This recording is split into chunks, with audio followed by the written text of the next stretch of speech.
to also provide them with security. They actually deserve security, Honorable Speaker. We have not seen anybody picketing. We've only seen police officers covering our areas and providing security for these honorable members and everybody around the streets of Nairobi, Honorable Speaker. And they've even said, the minority leader, Honorable Speaker, has even said right now that even those who are purportedly arrested were released on free, without being charged. That ideally shows, because that is an independent institution, that shows, Honorable Speaker, that the police are simply doing their job. And we really can't stop discharging our duties, Honorable Speaker, here to start bashing on the police who are actually doing their job. But again, Gen Z are free to picket. They are free to move around. They are allowed to come even outside the gate of Parliament. And they are allowed to carry placards. Nobody is going to harass them, but allow also the police to provide the Gen Z with security, Honorable Speaker. Thank you, Honorable Speaker. Order, honorable members. I hear you, Minority Leader. I hear you, Majority Whip.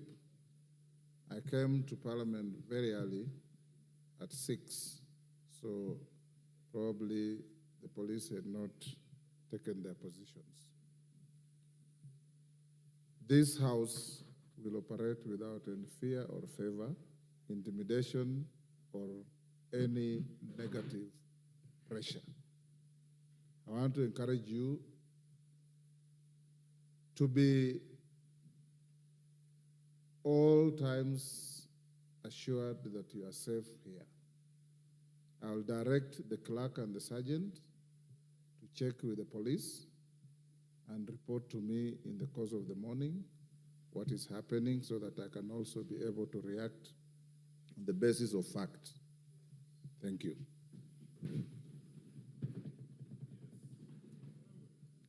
Can we now go to our orders?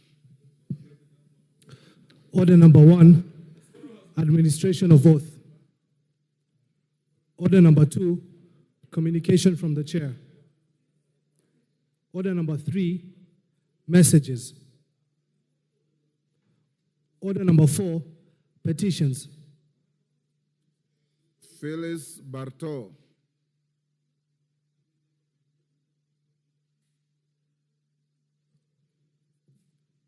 Thank you, Mr. Speaker.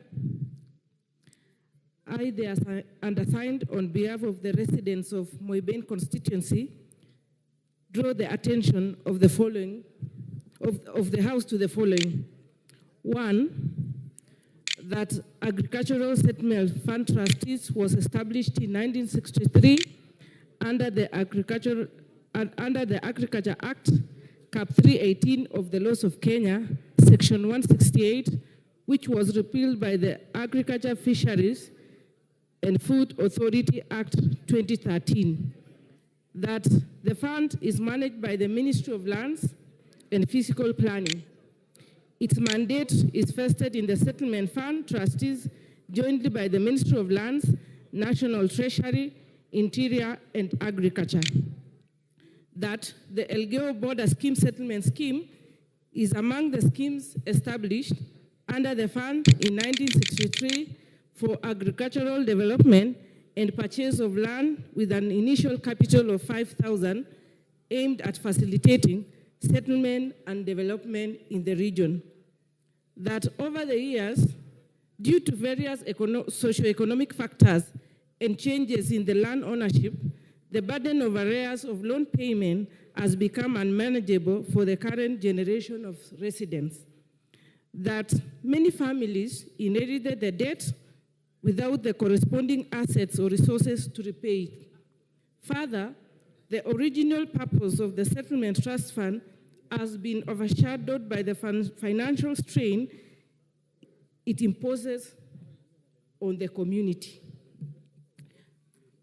That the debt incurred by the Elgeyo Border Scheme has grown exponentially over time, surpassing the initial capital of Kenya shillings 5,000, hence becoming a significant barrier to the economic progress and the well-being of the community by hindering their ability to invest in essential infrastructure, education, healthcare, among others. that the residents have over the years received demand notices regarding the arrears of the loan payment with possibilities of repossession of the land if the outstanding amounts are not paid, and that the issues in respect of which this petition is raised are not pending before any court of law or any constitutional or legal body. Therefore, your humble petitioners pray that the National Assembly, through the Public Participation Committee, 1, engages the Settlement Funds Trustee with a view of seeking waiver of the accumulated debt of Elgeyo Border Settlement Scheme by the community, and 2, makes any recommendation or action it deems fit in addressing the plight of the petitioners. And your petitioners will ever pray. Thank you, Mr. Speaker.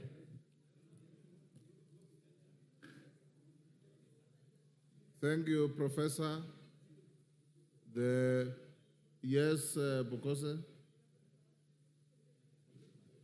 Thank you, Honorable Speaker. Honorable Speaker, I want to support the petition by Honorable Parto about the settlement farms trustees.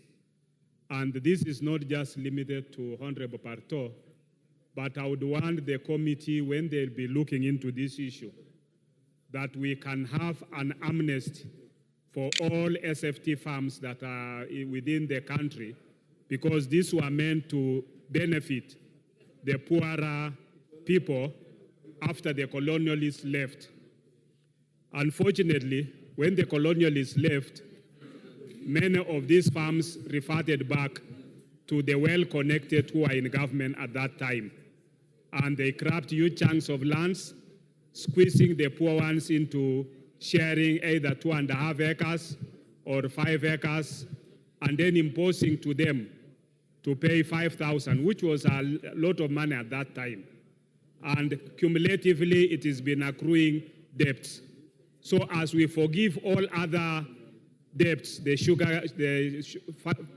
for the sugarcane farmers, debt for the coffee farmers, I think we should also look at debts which are owed to SFTs, debts which are owed to AFCs that people used to purchase lands, so that we can make sure that these people are well settled, they are not, and they are given title deeds so that they can be able to have something either for themselves or for their children to inherit. With those few remarks, Honorable Speaker, I want to support, and I would ask that when the committee is sitting, please invite some of us who represent areas that have SFT farms, that our people are still suffering with those pending debts. Thank you, Honorable Speaker.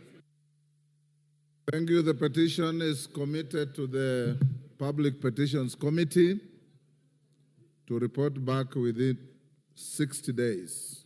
Next. Order number 5, papers. Majority Leader.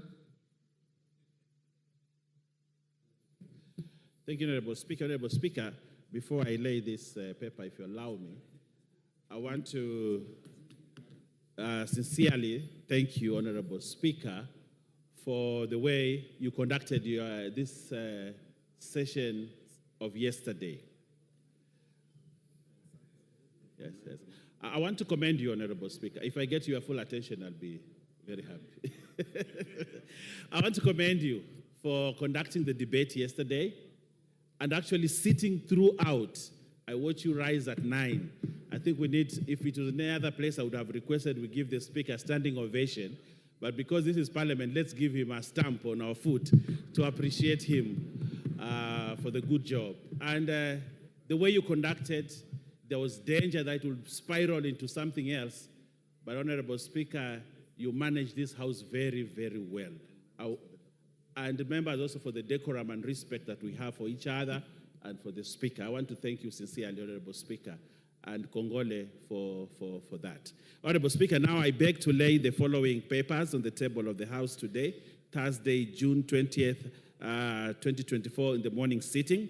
Annual report and financial statements for the financial year 2022-2023 from the Commission on Revenue Allocation, and 2, Kenya National Shipping Line audited financial statements from the Ministry of Mining, Blue Economy, and Maritime Affairs. I beg to lay, Honorable Speaker. Thank you. Thank you, Deputy Majority Leader. Next. And thank you for the compliment. Order number 6, notices of motion.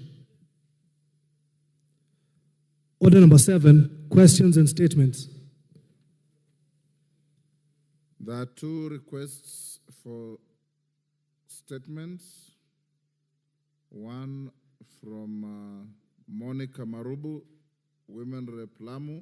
Go ahead. Thank you, Honorable Speaker. Honorable Speaker, pursuant to the provisions of Standing Order number 44, 2C, I rise to request a statement from the Chairperson of the Departmental Committee on Transport and Infrastructure regarding the status of compensation for fishermen in Lamu County.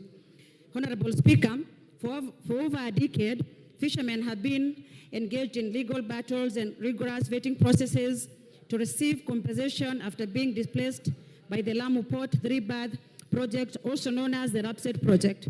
The project area was primarily a popular fishing ground for the local fishermen who are able to use their rudimentary fishing equipment. However, due to the effects of dredging, destruction of coral reefs and mangrove forests, which led to murky waters, the fish population and locations were affected, thereby displacing the fishermen from the area. Moreover, the High Court of Kenya held the project dispute disrupted the cultural and economic activities of the local fisher community, and they were to be rightly compensated. Honorable Speaker, while we appreciate the efforts made by the government by initiating the compensation process, it is regrettable that there are significant concerns regarding the criteria used to verify the fishermen to be compensated. Further, in addition to the fair compensation, the government was to implement a comprehensive fishing value chain approach to ensure the sustainability of the local fisher community. Honorable Speaker, it is against this background that I seek a statement from the Chairperson of the Departmental Committee of Transport and Infrastructure on the following. Number 1, can the Chairperson provide details of the fishermen set to receive compensation, including their areas of residence and fishing grounds, and state the criteria used for the verification process? Number 2, can the Chairperson state the measures in place to ensure that only fishermen from the affected fishing grounds and local fisher community receive compensation, and provide timelines for completion of the compensation process? Number 3, and finally, can the Chairperson explain why the government is yet to implement a fishing value chain approach to boost the fishing industry of the area, considering that compensation provided for the fishermen does not provide a long-term solution, hence jeopardizing the sustainable source of livelihood of the fisher community in Lamu County? I thank you, Honorable Speaker. Thank you. Chairman, Transport and Infrastructure. Any member of that committee? Transport and Infrastructure, Majority Leader, direct them to bring a response in 2 weeks. Ben Chonga.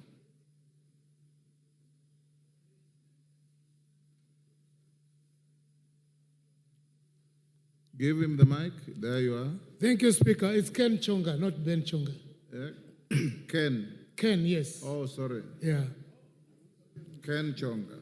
Honorable Speaker, pursuant to Standing Order number 44-2C, I wish to request for a statement from the Chairperson of the Departmental Committee on Lands regarding irregular allocation of a parcel of land in Gongoni Village, Junju Ward in Kilifi South Constituency. Honorable Speaker, indigenous people of Gongoni were displaced from their ancestral land by the colonial government purportedly for public use. After attainment of independence, the displaced residents never resettled on the land. Instead, in the early 1960s, the parcel of land LR number 140/4/Mainland North was leased to Vipingo Sisal Development Company for commercial activities on the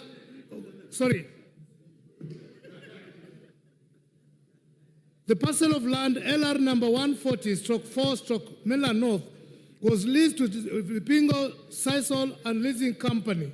Despite the allocation of the said property, the company never conducted any commercial activities on the land for the entire lease period until its expiry in 2016. Notably, Mr. Speaker, when residents conducted an official search to authenticate the status of the land in November 2023, the results revealed that the land was issued to one Mr. Said Swale Musa and Mr. Shifea Swale Musa, and a new certificate of lease number CR 82241. It is astonishing that the said persons are neither residents of Gongoni village nor trustees of the Gongoni community. The irregular allocation of the said parcel of land has caused anguish to the residents, noting that by law, any land that is under leasehold reverts back to the government upon expiry of such lease. Honorable Speaker, it is against this backdrop that I seek a statement from the chairperson of the Departmental Committee on Lands on the following. 1. Under what circumstances was LR number 140/4/Mela North registered in the name of Mr. Saidi Swale Musa and Shifaye Swale Musa despite being community land? 2.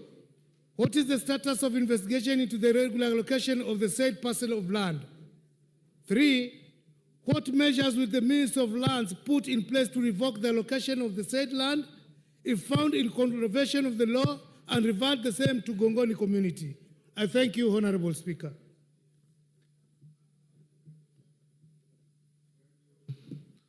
Chairman Lands, Nyamoko, give him the mic.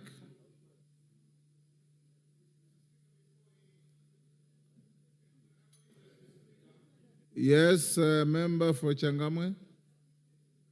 Give Nyamoko, take your seat.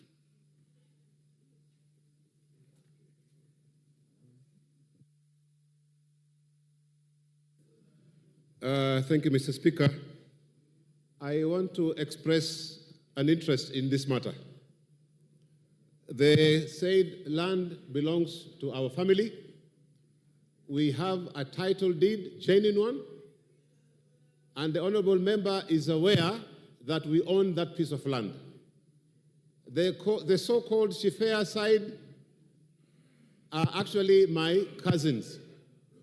So I wish to state very categorical here that this land belongs to us and we have a title deed, which is a genuine title deed. And the honorable member is aware. Thank you, Mr. Chairman. Mr. Speaker. Moko.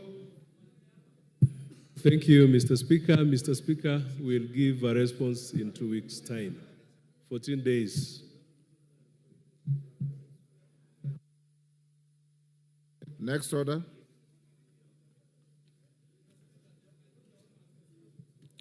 Pardon?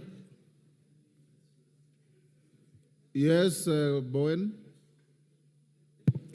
Mr. Speaker, I thought the owner of the land has already responded. I don't know if there is need for the committee again to go look into who is the owner of the land when the owner is already here and he has said that the land belongs to him. Is there a need for the committee again to go and look who is the owner? That notwithstanding, the statement is directed at the chairman of lands. He has to come and respond. Next order. Order number 8, procedural motion, resolution to hold a Tuesday morning sitting. Majority Leader. Thank you, Honorable Speaker. Honorable Speaker, I beg to move that pursuant to the provisions of Standing Order 33C, this House resolves to hold a morning sitting on Tuesday, 25th June 2024, commencing at 9:30 a.m. for purposes of considering priority business.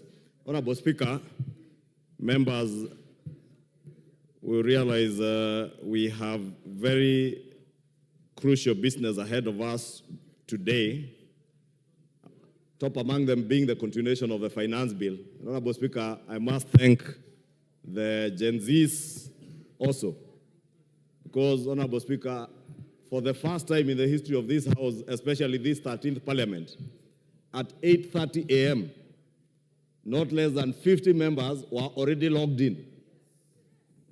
So, if not for anything else, the Gen Zs have made members of Parliament to report to work very early. And it's a good thing. It's the beauty of our democracy, Honorable Speaker. And now that we reported this early, Honorable Speaker, to contribute to the finance bill, I am certain if you look at the numbers, we may not have enough time to finish with the finance bill today and move on to the IEBC amendments from the Senate. And members will understand how crucial that business is. So we want to make sure that we have adequate time to complete the finance bill, the committee of the whole, without anticipating debate next week, and also be able to complete with the IEBC amendments from the Senate in time before we progress to the short recess that is due the following week. And Honorable Speaker, you are aware, next week is the last week of this month, and we ought to have passed both the finance bill and the appropriations bill that are also lined up next week, which I will be speaking to later this afternoon during the usual Thursday statement. I therefore wish to appeal to members to support so that we have adequate time to process all this business. And I wish to request, I beg to move and request the Leader of Minority to second. The Honorable Speaker, I wish to second, and for the simple reason that I consider the matter of the IBC so crucial that we cannot afford to delay it any further. And therefore, let's proceed in the manner proposed by the Leader of Majority. I second. Order, honorable members on their feet, take your seats. Honorable members, I now propose the question, which is that pursuant to the provisions of Standing Order 33C, this House resolves to hold a morning sitting on Tuesday, 25th June 2024, commencing at 9:30 a.m. for purposes of considering priority business.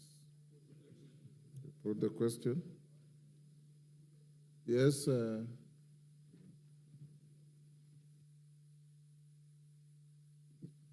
Member for Seme. Yeah, thank you, Mr. Speaker. As I rise to support, there's a related matter that I would like to raise, but basically, again, to seek a clarification from you, Mr. Speaker.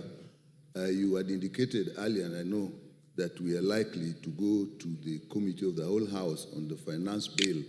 And that's one of the reasons we are really sitting on that day, on Tuesday.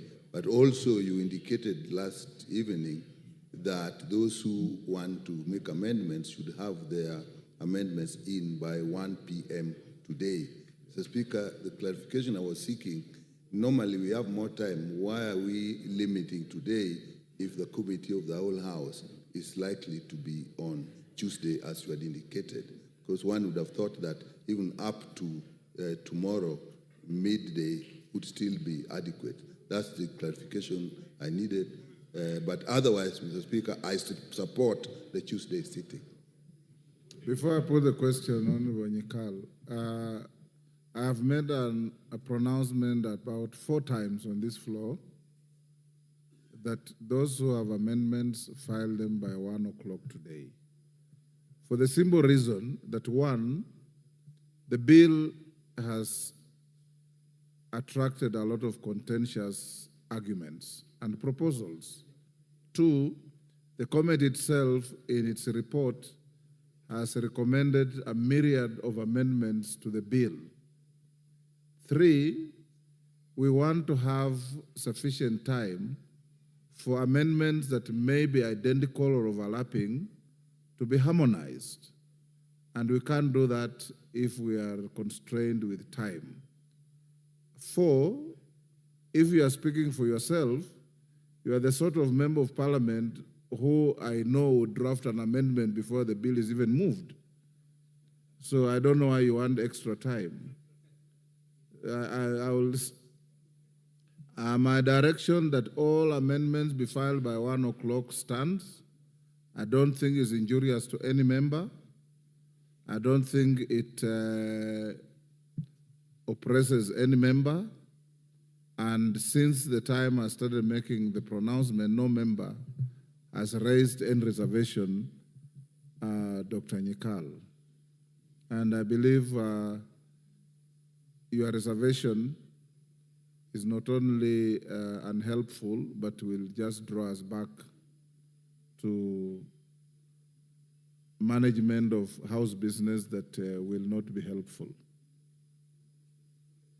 Yes, yes, Majority Leader. Thank you, Honorable Speaker. I wanted to add to your 4 points. Yes. 5, since you got up to 4, is that this is a money bill. And being a money bill in line with Article 114 and on standing orders, all the amendments that members will be proposing must be shared with the National Treasury for concurrence. And therefore, if we allow more time, then there will be no time for the back and forth between the National Assembly and Treasury. Thank you, Honorable Speaker. You should actually appreciate the Speaker, because ordinarily, the office that receives amendments will just tell you it has been closed. At least I've given you sufficient notice on the direction of time. Thank you. Yes, Okello? Let's not eat into debating time. Yes.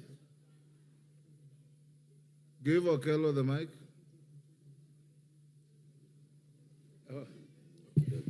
Honorable Speaker, I've got a question related to that, whereas I also support the issue of IBC that needs to be fast-tracked based on the fact that at least not less than 2 constituencies are now disenfranchised as a result of either Jared Okello, that is a moot point. Your own leader has said this here 5 times. Yeah, I've got a question. I don't know why you should repeat it. I'm coming to a question, Honorable Take Speaker. your seat.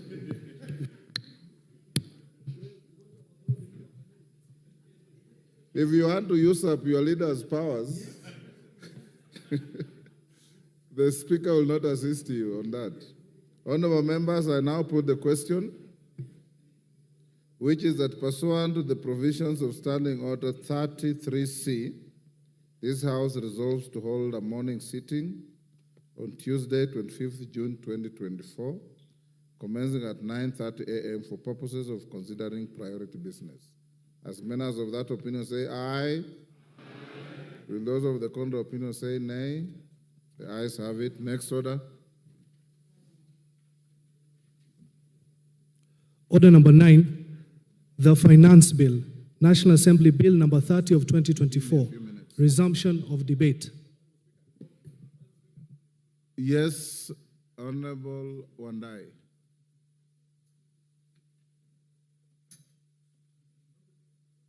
Give him the mic.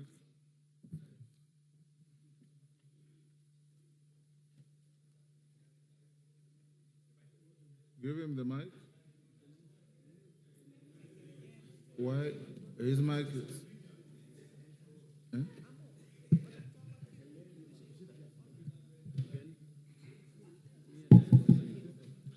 I'm told your mic is malfunctioning. Put where Kenan is.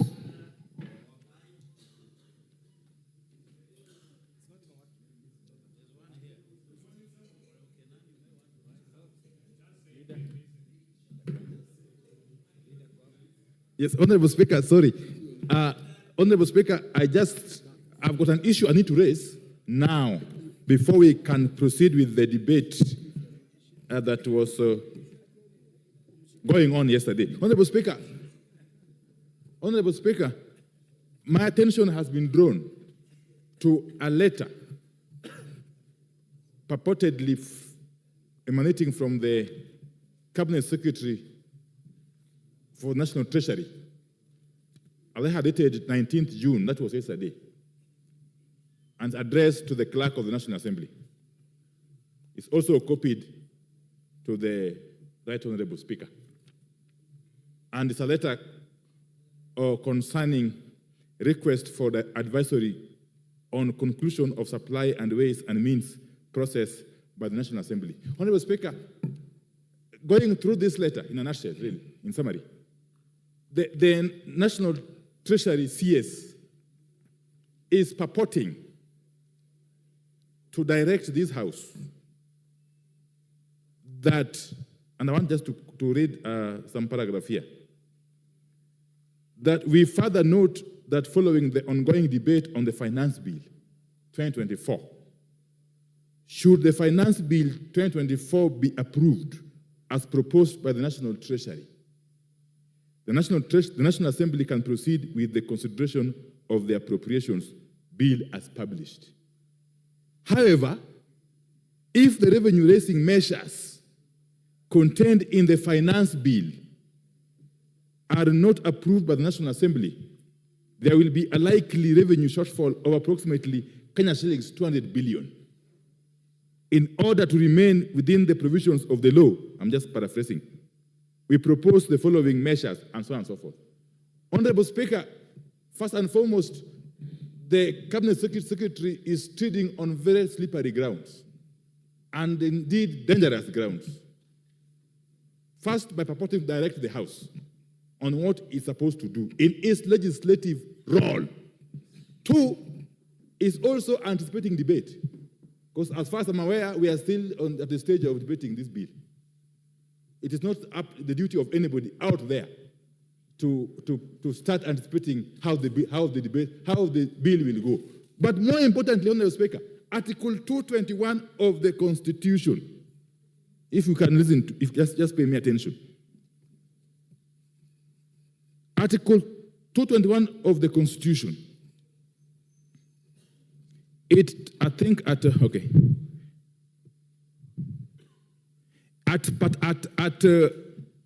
Article 6, it says that when the estimates of national government expenditure and the estimates of expenditure for the judiciary and parliament have been approved by the National Assembly, they shall be included in an appropriation bill which shall be introduced into the National Assembly to authorize withdrawal from the consolidated fund, and so on and so forth.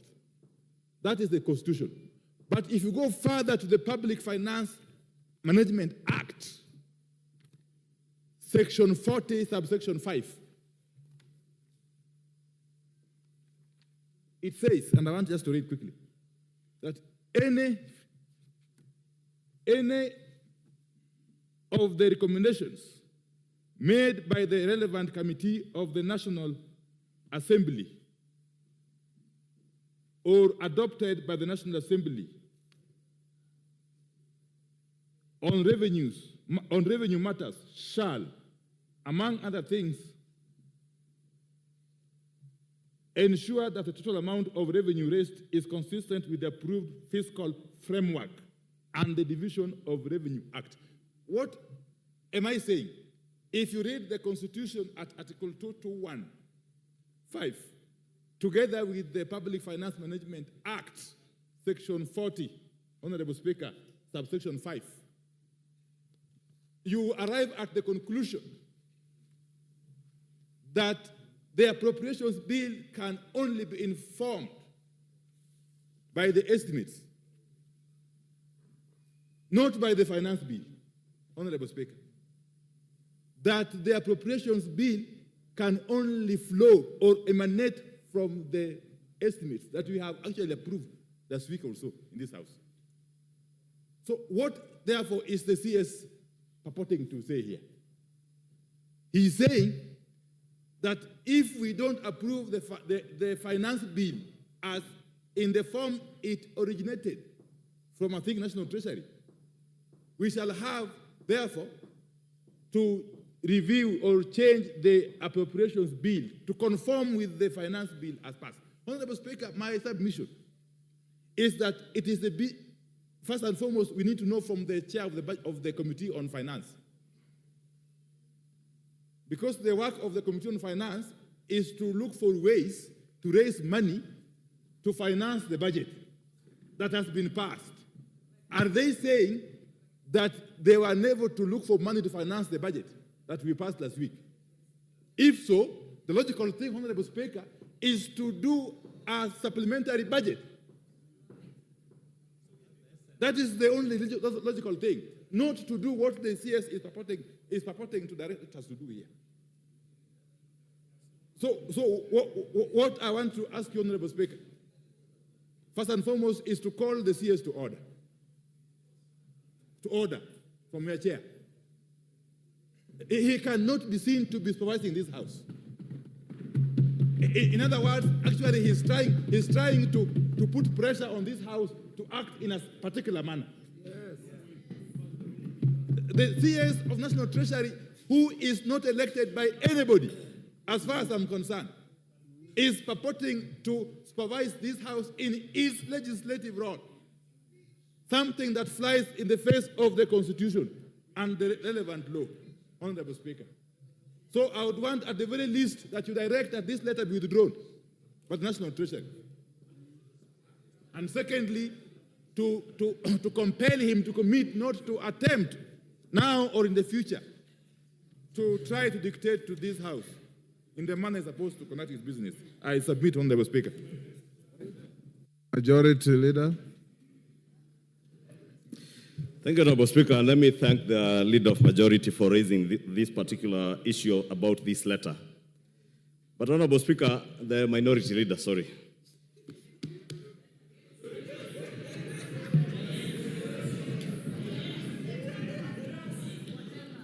Honorable Speaker, you know, they say any name can raise a baby.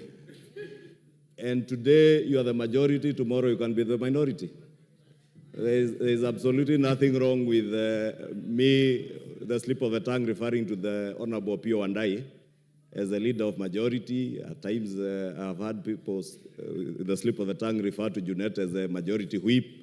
At times I am referred to as a minority leader, majority whip. Any name is a name, provided we do what we are here to do. And Honorable Pio will tell you, in the last parliament, when we were with him here, the majority side, that was Jubilee, became the minority and had to depend on the minority side in its own government to pretend to be the majority. The leader of majority then, the Honorable Kimunya, the last 2 years, was the leader of the majority, but was actually a leader of the minority from the majority side. Because the Honorable Aden Duale, who was a ranking member like the Honorable John Buddy, was the leader of the majority on the majority side. But moving on, Honorable Speaker, I was thanking the Honorable Pio for raising this issue because it's important that we all get to an understanding not just of the import of this letter, but the import of all the proposed amendments that we will do to the finance bill, Honorable Speaker. And it's good that when you are responding to the Honorable Nyikal, you did point out some of those issues. And principally, Honorable Speaker, the last point that I added, that this being a money bill, we must get the concurrence of the National Treasury. And there is reason as to why the drafters of our Constitution, Article 114, put that particular provision of concurrence with the National Treasury. Honorable Speaker, if you read that letter, it points to provisions of the law as it is. Professor Ndungu, who assigned this letter, is not referring to anything that is outside of the law and the provisions of our Constitution. He refers to Section 39(4)(c) of the PFM Act, which requires that any increase in expenditure in a proposed appropriation is balanced by a reduction in expenditure in another proposed appropriation. And Honorable Speaker, he goes on to quote Section 45 of the PFM Act and other sections of the PFM Act that indicate that if we are to reduce the proposed revenue estimates, Honorable Speaker, then concurrently, and I said it on Tuesday, something must give in. If we reduce taxes that are proposed to be the revenue-raising measures to finance the budget that we have adopted, then we must find a way of either reducing expenditure, the expenditure side, because if you don't do so, what you will do is increase the fiscal deficit. It is this House, Honorable Speaker, and I was hoping the Honorable Juguna Ndungu had pointed to it, and I see he hadn't, that we passed a debt ceiling in this House. We cannot go beyond that which we have passed in this House. The National Treasury cannot borrow beyond a certain point, a ceiling that we have set by law in this House. And therefore, if we're asking that let us reduce the revenues, but don't touch the expenditure side, what we are doing is simply telling the National Treasury, increase the fiscal deficit against the law. And we cannot act against the law. I know we are the lawmakers, but we are not allowed by the Constitution to act ultra vires the Constitution. Therefore, Honorable Speaker, what the Cabinet Secretary, it could be a preemptive. It could be preemptive that I want to agree with the Honorable Pio.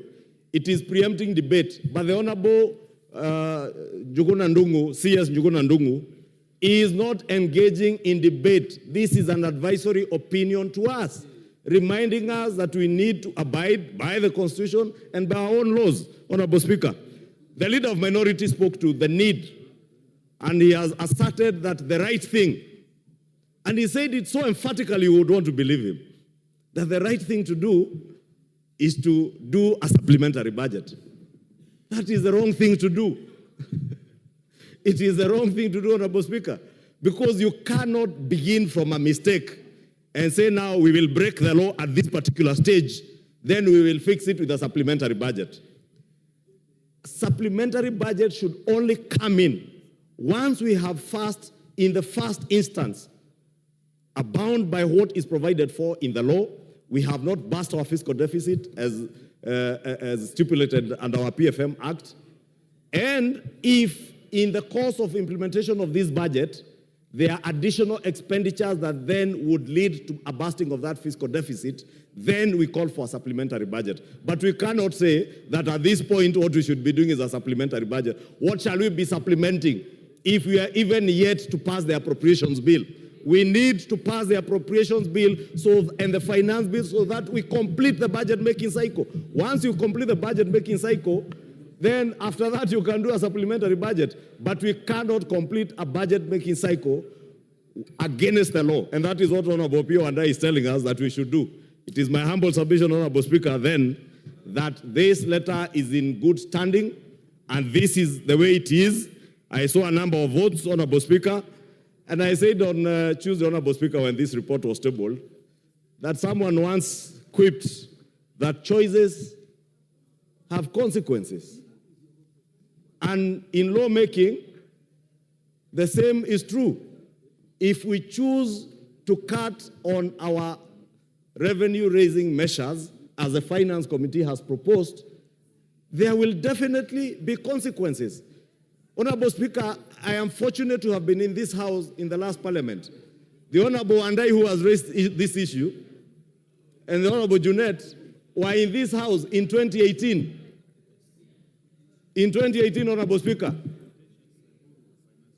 you remember the contentious Uhuru second term, the second finance bill. It was equally contentious. And you remember the debate that was there then about fuel, from 16%, 8%, from 0% VAT. And when we did the revenue-raising measures bill in the form of a finance bill, consequently, we had to adjust the expenditure side. Therefore, Honorable Speaker, it is not the first time it is happening, and it is not the last time. Therefore, if our JSS teachers, who we appropriated resources to hire, if there isn't adequate resources to hire JSS teachers, then something has to give in. If there is a road in Ugunja constituency that was to be tarmacked, and the resources are not enough, or in Kikuyu constituency for that matter, then we just have to do away with them, Honorable Speaker. Therefore, I just want to ask the Honorable Pio to hold his horses. In actual fact, what we are doing now is anticipating debate, Honorable Speaker. We are the ones now who are anticipating debate because we are yet to complete the finance bill, because at the conclusion of the finance bill, it is only at that point we'll be able to tell the net effect of all the changes that have been made and decide whether then we need whatever quantum we need to adjust on the expenditure side. Honorable Speaker, let me just conclude by saying we cannot and we shall not have our cake and eat it at the same time. Thank you, Honorable Speaker. Order, honorable members. Order, honorable members. This issue is very straightforward, but for purposes of record, I'll give you a direction at 2:30. Meanwhile, we proceed with debate. It has absolutely no impact on the debate going on. I will give you a direction at 2:30. Order, Honorable Wandai, you have so ably prosecuted your case, and the majority leader has responded. Budget chairman, I will in fact pass on these letters to you. So I'm not opening debate on this. Call out the next order. Order, honorable members. Order. When I came to the chamber, I had seen this letter. And I had also my own feelings about it. I'll give you direction at 2:30. I don't have to consume parliamentary time debating something that is very clear in my mind. My thoughts are very rich, Junet. Have you called us? Order, honorable members, order. Back to the finance bill. We have 120 requests. With 120 requests, at 5 minutes, we need about 9 to 10 hours. Can I ask the majority and minority leader to approach the chair? The majority and minority leader approach the chair.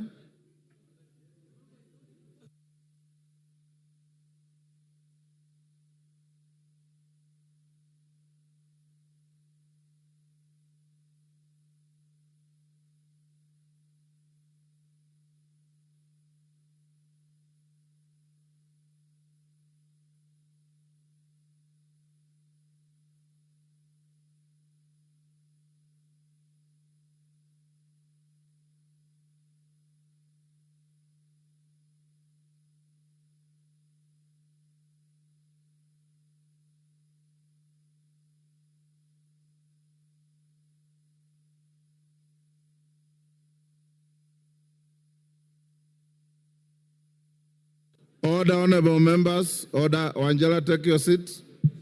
Order. Badi, take your seat. Order, honorable members. Honorable members,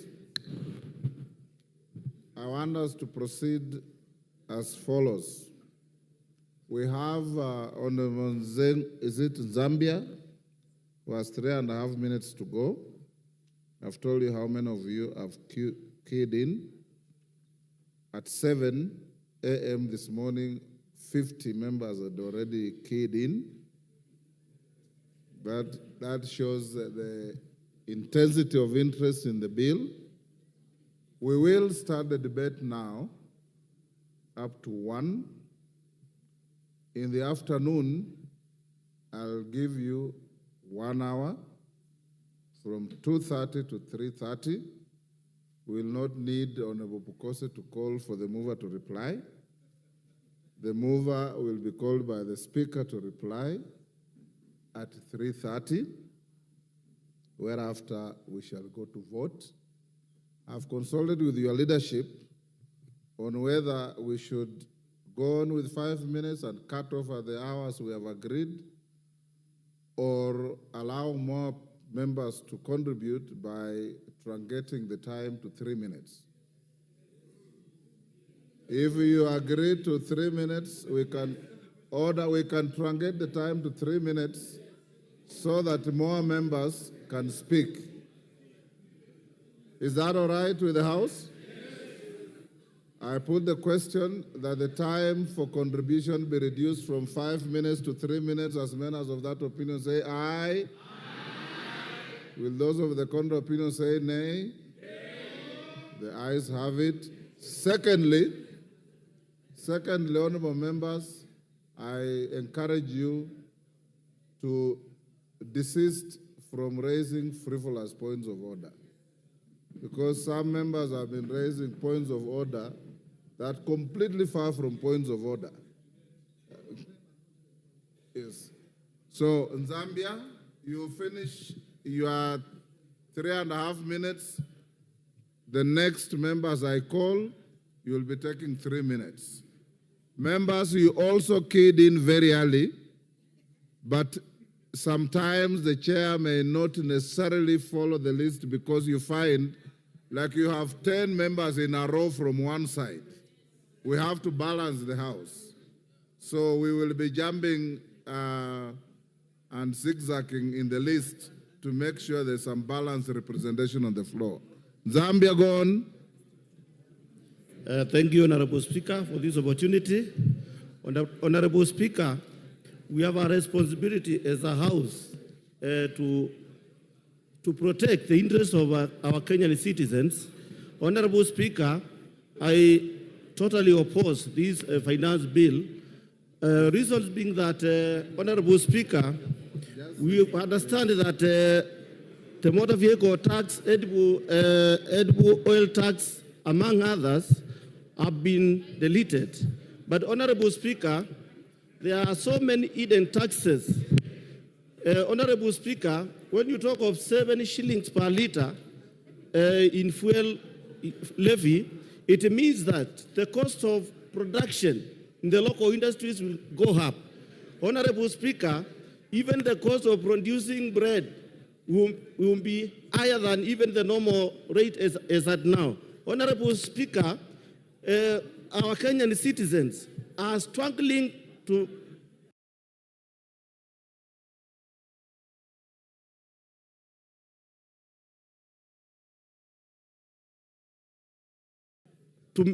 put food on the table. Honorable Speaker, the cost of living is going to increase even further if we consider passing this bill. Honorable Speaker, I urge members of this House to consider the cry outside there of Akina Wanjiku and the others.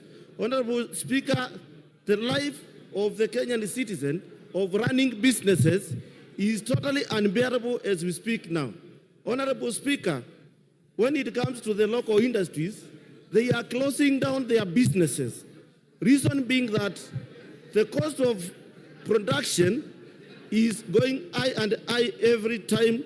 And the Honorable Speaker, we have come to understand that most of the industries are closing down, making it not possible to keep on employing more of the Kenyan citizens. And Honorable Speaker, when we talk of the NDF, there are so many hidden costs which the Kenyan, as a House, we should come out clear to make sure that the cost of living of the Kenyan citizens is bearable. Thank you, Honorable Chair, Speaker, and as the government, when you talk of the hustlers, the borders, the mamambokas, it is very clear that the things are getting worse and out of hand. Honorable Speaker, I urge this government to reconsider getting a better finance bill to move the Kenyan citizens forward. Thank you, Honorable Speaker. Member for Mandera West. Member for Mandera West. Order, honorable members. Order. The conversations are too loud. Order. Cynthia Muge, take your seat. You've been standing there for 10 minutes. Honorable members, those who want to engage in conversations, there's a lobby out there. You can go and converse and come back. Give me time to hear what members are saying, and give those who want to listen to debate. Member for Mandera West.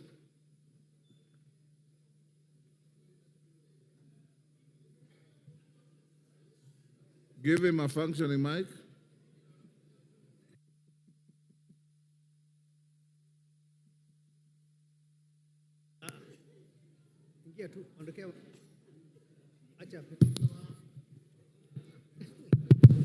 Thank you, Honorable Speaker, for giving me this chance to contribute to this very important bill that is in front of us.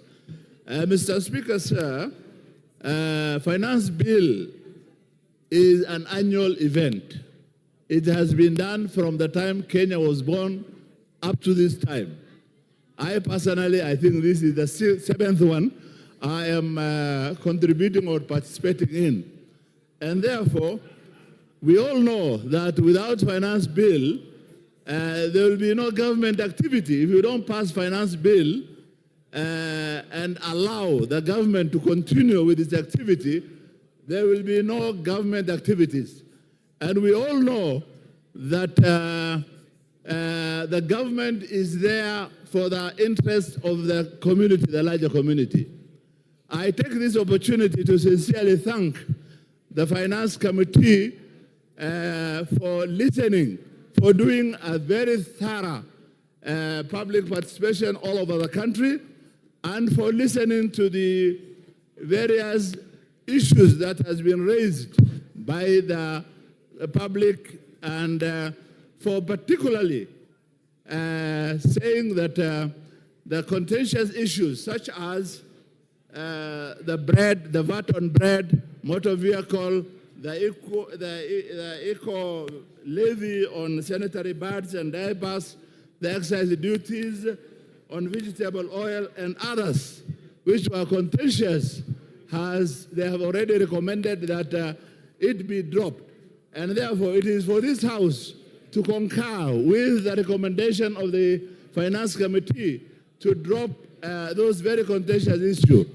I have been called by my constituents so much, but as I explained to them what has been dropped, and particularly the finance bill is looking at putting 1 billion shilling for restocking. As you all know that the area where I represent and others had a serious drought for 4 years, and we lost almost all our livestock, and we don't have any other livelihood except rearing of livestock. And this finance bill is giving us 1 billion to restock.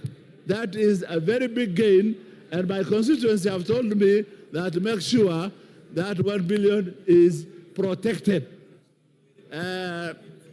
Honorable Speaker, sir, there are very important gains in this finance bill, particularly. Your time up, Irene MYKE. You have 3 minutes, so compose your thoughts and compress them quickly.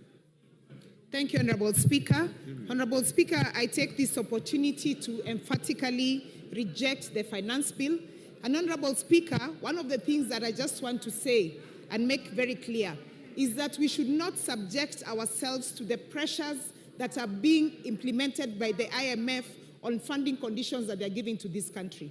Honorable Speaker, I want to thank the Gen Z and the people of Kenya because they exercise their rights under Article 1 and 2 of the Constitution, together with Article 37 of the Constitution.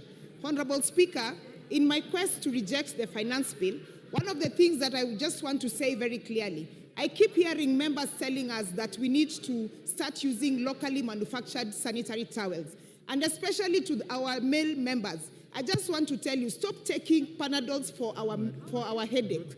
Locally manufactured sanitary pads are not of good quality. You cannot expect young girls out there to use pads that will make them have infections and such like things.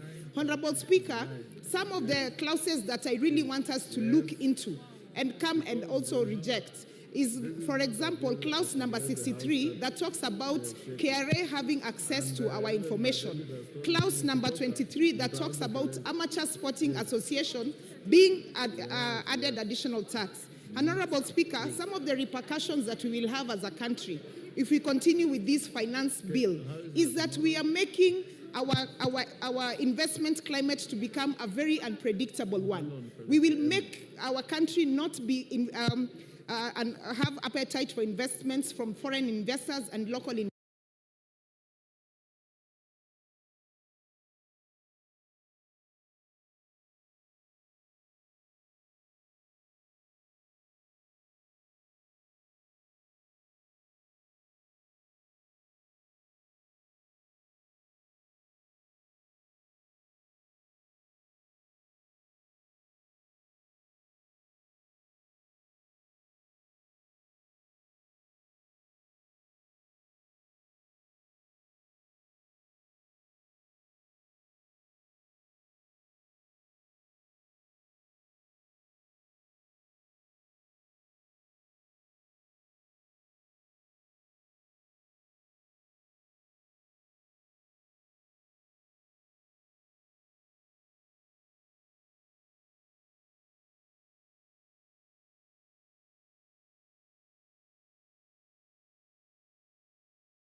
That is the case in the villages.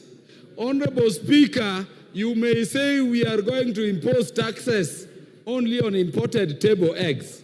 But how will you distinguish between those eggs you're using to hatch and the eggs to be eaten on the table? Do we have the machinery to confirm it?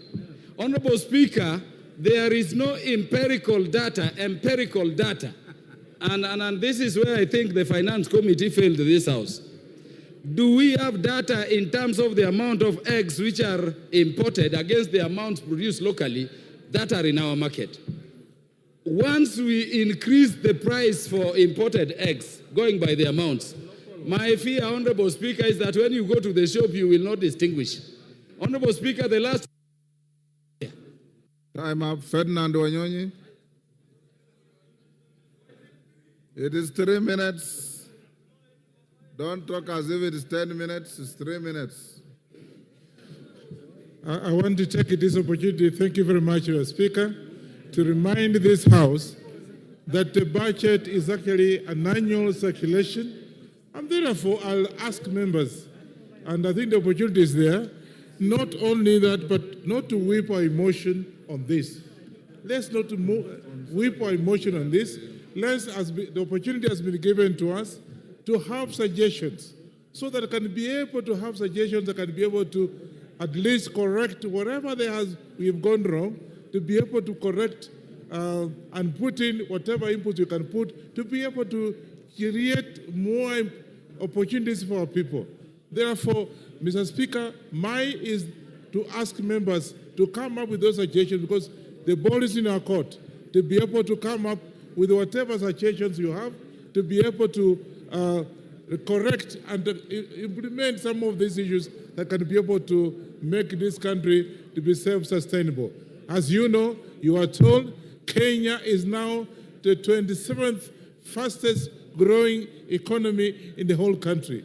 And therefore, I want to take this opportunity to thank the committee led by my brother Kimani, that we should be able to move faster and be able to come in with suggestions to be able to move, because one of which, as you say, you want to dismiss this particular proposal. We have CDF, and have given us like 50 million shillings. We have the CAF for the ladies, that again 30 million shillings, and of course electricity, to be able to have our country with a nice approach to economy by having electricity all over the country. Therefore, I think this bill is good enough. We should not actually dismiss it for the sake of it. We should be able to come in with positive approach to be able to move forward. As it is today, I do just want to dismiss because somebody called me and asked him, what do you want me to remove? He didn't even know. So let's not go by emotion. Let's go by whatever we have and be able to move forward our economy. Thank you. Thank you. Manduku.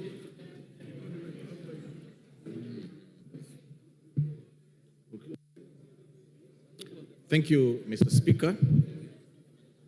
For avoidance of doubt, I stand to oppose the Finance Bill 2024 and urge my colleagues to vote no.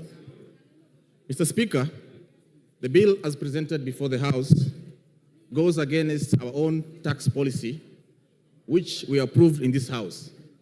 But curiously, Mr. Speaker, in an effort to expand the tax base, there's a provision that has been sneaked in that will compel families to pay capital gains tax on land that they transfer to their children.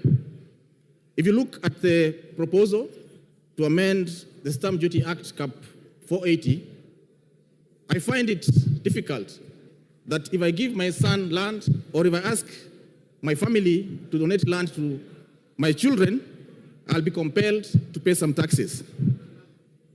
Further than that, Mr. Speaker, and having worked at the Port of Mombasa, I can tell you that this country is a net importer.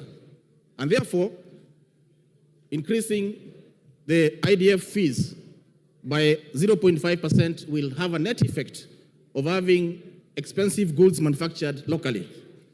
Mr. Speaker, there's a provision also in this bill that seeks to expand or to extend the number of days that the Kenya Revenue Authority can get back to taxpayers on decision making from the 60 days to 90 days. I find it curious that we want to give the taxman a lot of time to get back to us on very simple decisions which would otherwise streamline taxation. Mr. Speaker, my advice to the government is that they should get down to work.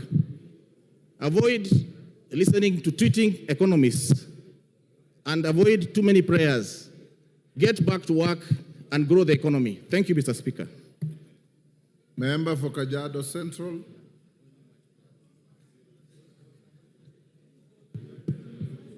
Thank you, Honorable Speaker, for giving me this opportunity. And Honorable Speaker, I rise to support the Finance Bill 2024 for the following reason, Honorable Speaker.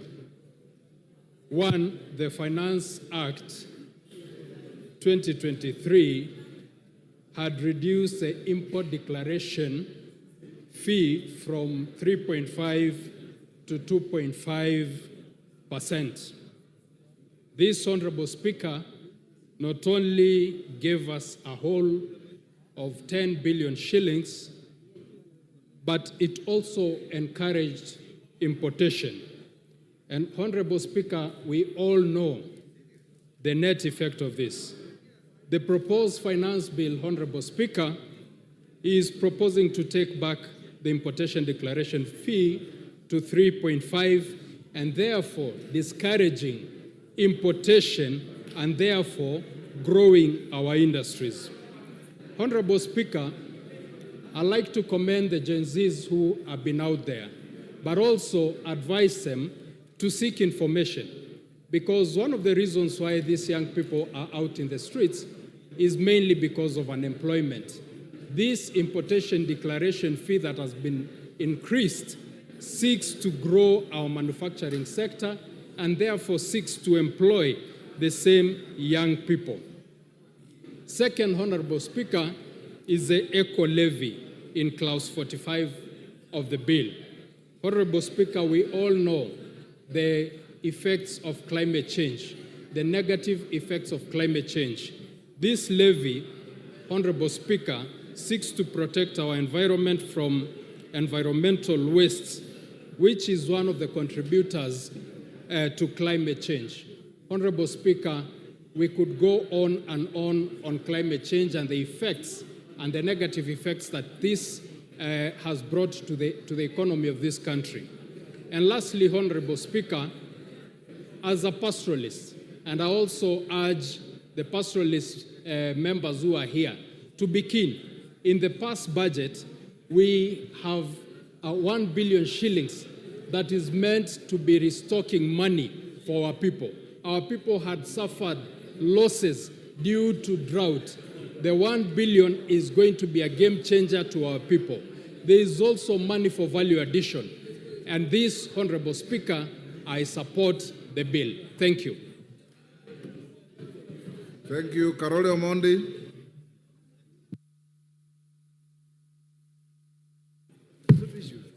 Thank you very much, Honorable Speaker, for giving me the opportunity to speak to this bill. Let me begin by acknowledging that the bill is 132 pages and 65 clauses. So to say that you are rejecting it in totality is just playing to the gallery. I think there are good things and bad things about in the bill. Mr. Speaker, I would like to talk to three things only because of the limitation of time. The first one is a clause that is being introduced in this bill on tax abandonment. I've not had a lot of public discussion on it.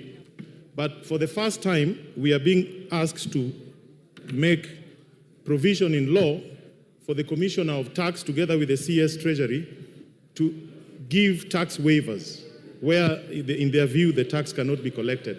I think this is a very, very fundamental activity that requires the input of this House. I think tax that is due is already public property, and any activity to waive it or to claim that it can be abandoned must have the input of this House. So I will be recommending, or rather I've already recommended certain amendments that will come to the floor of the House to recast this particular clause to see that any attempts to abandon tax are subject to approval of this House, as well as the requirements of Articles 201 and 210 of the Constitution of Kenya. Secondly, there is another provision in this particular bill talking about investment allowance for spectrum use. I believe this matter should be looked into detail because it also has retroactive effects on the tax that will be collected from the telecom companies. I believe there's a lot of work as Parliament we need to do on this matter to see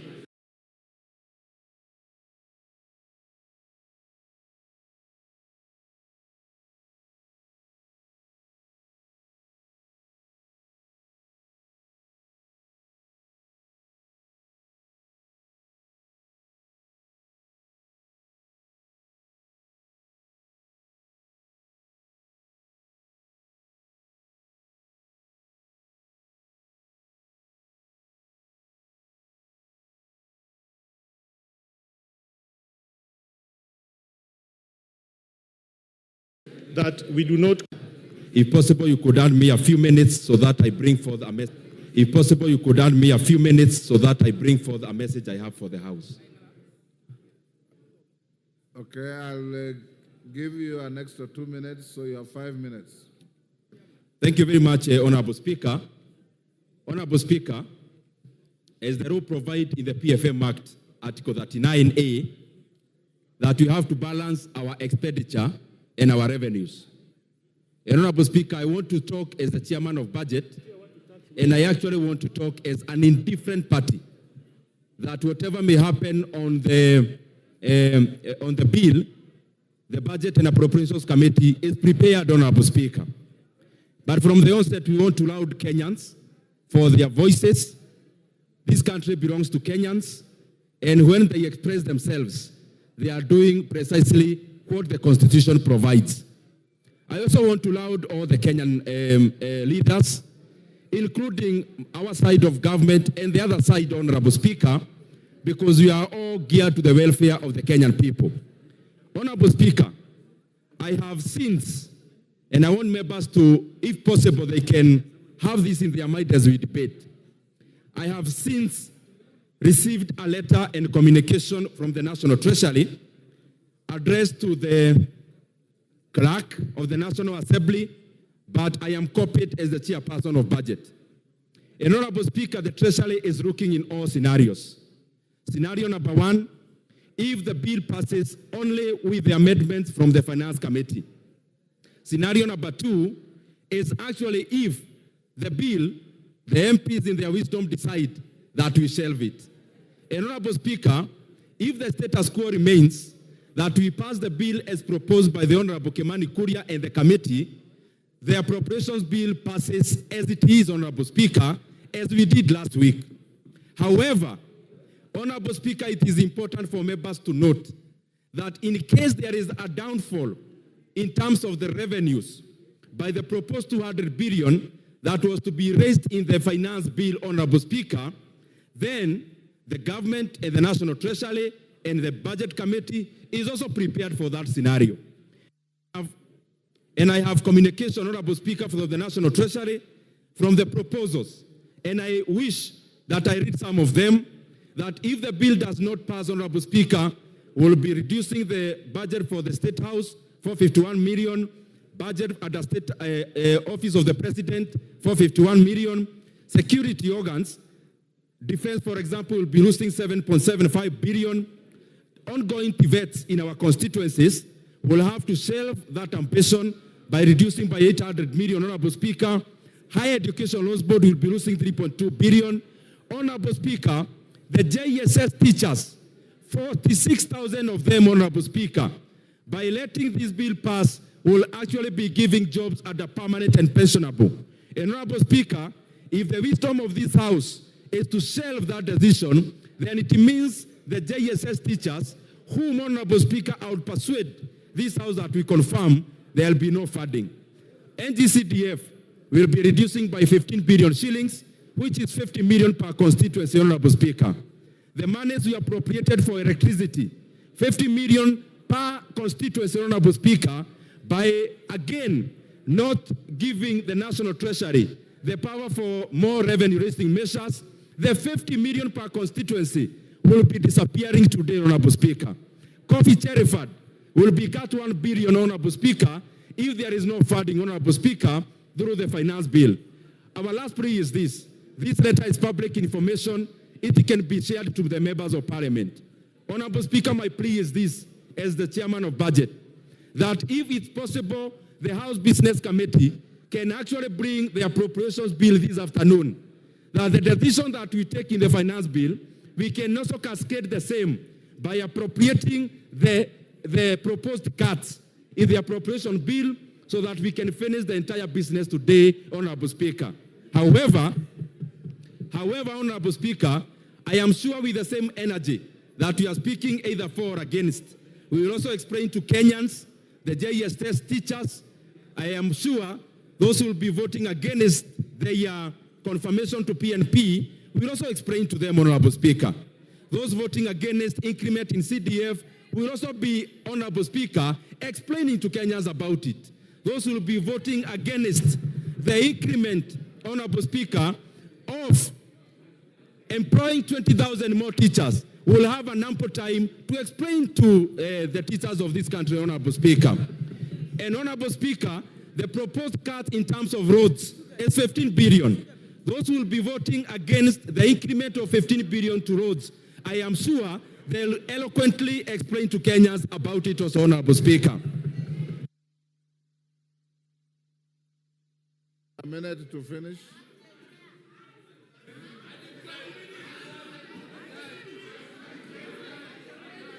Order. Honorable Speaker. Order,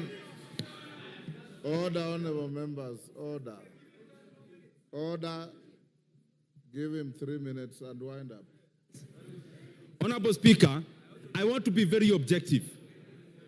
Honorable Speaker, these are the proposed cuts in case there is no revenue-raising measures as proposed by Honorable Kimani Kuria. Honorable Speaker, number one, as I said, I want to be very clear. State House has been cut money 500 million. Office of the President, another 500 million. Security like defense is 7.75 billion cuts. Honorable Speaker, the same. We have already promised our JSS teachers that the 46,000 of them will be employed and on permanent and pensionable. Honorable Speaker, if we don't give the National Treasury the power for revenue-raising measures, it means the people will be voting against the confirmation of the 46,000 interns. Will have ample time to explain to them how they voted against them getting permanent jobs, Honorable Speaker. Honorable Speaker, the reduction in NGCDF is 15 billion shillings. That is a small figure, Honorable Speaker, because I can see members are saying 50 million is not much. In Kiharo, it's a lot of money, Honorable Speaker, that every constituency will be cut 50 million shillings starting July, Honorable Speaker. GAF, we just added them 500 million. Honorable Speaker, the proposal is to reverse the 500 million and also to reduce further by an extra 1 billion, Honorable Speaker. The monies we appropriated for electricity, 50 million per constituency, Honorable Speaker. I hope those who will be voting against electrification in our villages will have time to explain to Kenyans why they are voting against electricity in our rural areas, Honorable Speaker. Honorable Speaker, there is a proposed reduction. Order. Honorable Commissioner Mishi, I know you differently. Order. Order, honorable members. Order. Order, honorable members on both sides of the House. Order. Order. Honorable members on both sides of the House. In the tradition of Parliament, if you approve of something, you thumb your feet. You don't wail and shout as if you are in a rally. This is not a rally. This is a House of Parliament. Dindi, can you wind up? Honorable Speaker, the other thing is that there is a proposed reduction of 1 billion shillings in livestock restocking. From our side, we believe those who lost their livestock deserve to be compensated. Those who will vote against 1 billion that is going to livestock restocking will explain to our pastoralist, Honorable Speaker. Honorable Speaker, also, the monies proposed for reduction for school feeding program is 1.8 billion. On our side, we believe the 1.8 billion is needed to feed the children of this country as they go to our schools, Honorable Speaker.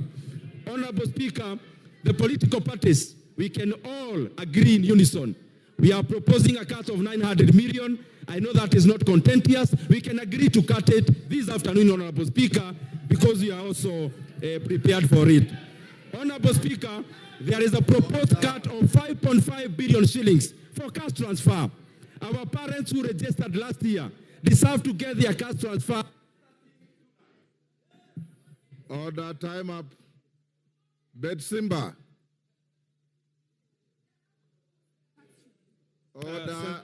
Asante sana, Rosa Buyu, you have already spoken on this bill. You have no business doing what you are doing. Asante sana Mheshimiwa Spika kunipa fursa na mimi niweze kuzungumzia kuhusu mswada huu wa fedha. Mimi nimesimama kuupinga mswada huu. Na kitu nitasema hapa, viongozi muheshimu malalamishi ama matakwa ya wananchi. Muisikize vilio vya wananchi. Kuongeza ushuru wa mafuta kutapandisha kila bidhaa ambayo inahusiana na mafuta.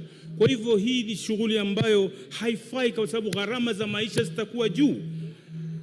Kuweka ushuru kwa bidhaa zinazotoka ng'ambo zitamrudia tena mwananchi, kwa sababu bidhaa zinazotengenezwa hapa nchini bado haziwezi kukimu mahitaji yetu, mpaka tutachukua tena kutoka kule zile za ng'ambo, ambazo zitaleta shida zaidi. Kwanza tutengeneze viwanda vyetu kabla tujaweka ushuru huo. Na kuhusu kwamba fedha zitatoka wapi, wapunguze matumizi katika ofisi za serikali.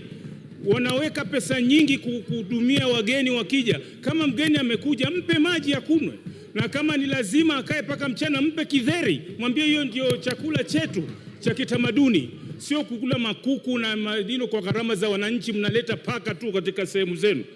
Kupandisha bei ya mikate, mwananchi wa kawaida ni bidhaa ambayo inatumika kwa kila boma. Kila boma asubuhi na jioni tumia mikate. Wewe unaenda kuongeza ushuru wa mkate. Na mkifanya hivyo tutakunywa chai na mgoka kama ndio mnataka hivyo. Kwa hivyo Mheshimiwa Spika, ni kwamba serikali ipunguze ile matumizi ambao wao wanafanya. Wapunguze safari wanazokwenda nje. Waende mahali ikiwa ni muhimu na ni watu wawili pekee yake, hapana kwenda watu 30 alafu mnasema wananchi waongeze ushuru na huku mmechukua ndege nzima mnaenda nayo huko nje. Mnakwenda mahoteli, mnazungumza ambao mikutano mnaweza fanya katika boardroom zenu. Hiyo ndio sio ni matatizo.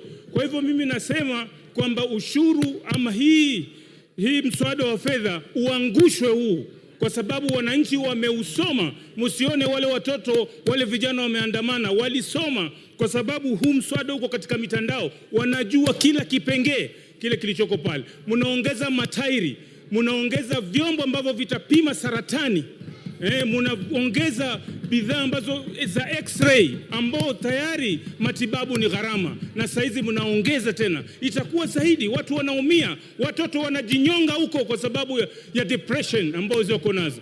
Kwa hivyo Mheshimiwa Spika, nimesimama kupinga mswada huu. Asante sana. Mwengi Mutuse.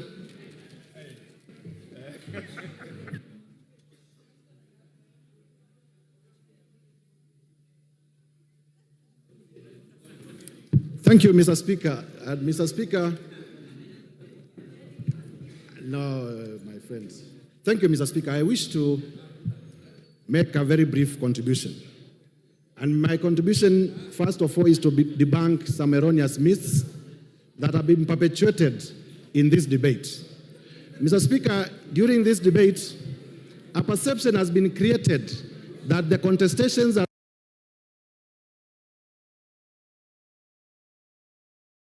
around the finance bill have only happened after President William Ruto became president. Nothing can be far from the truth. Mr. Speaker, those of us who are students of history know that taxation began 3,000 years before Christ, actually in the ancient kingdom of Egypt.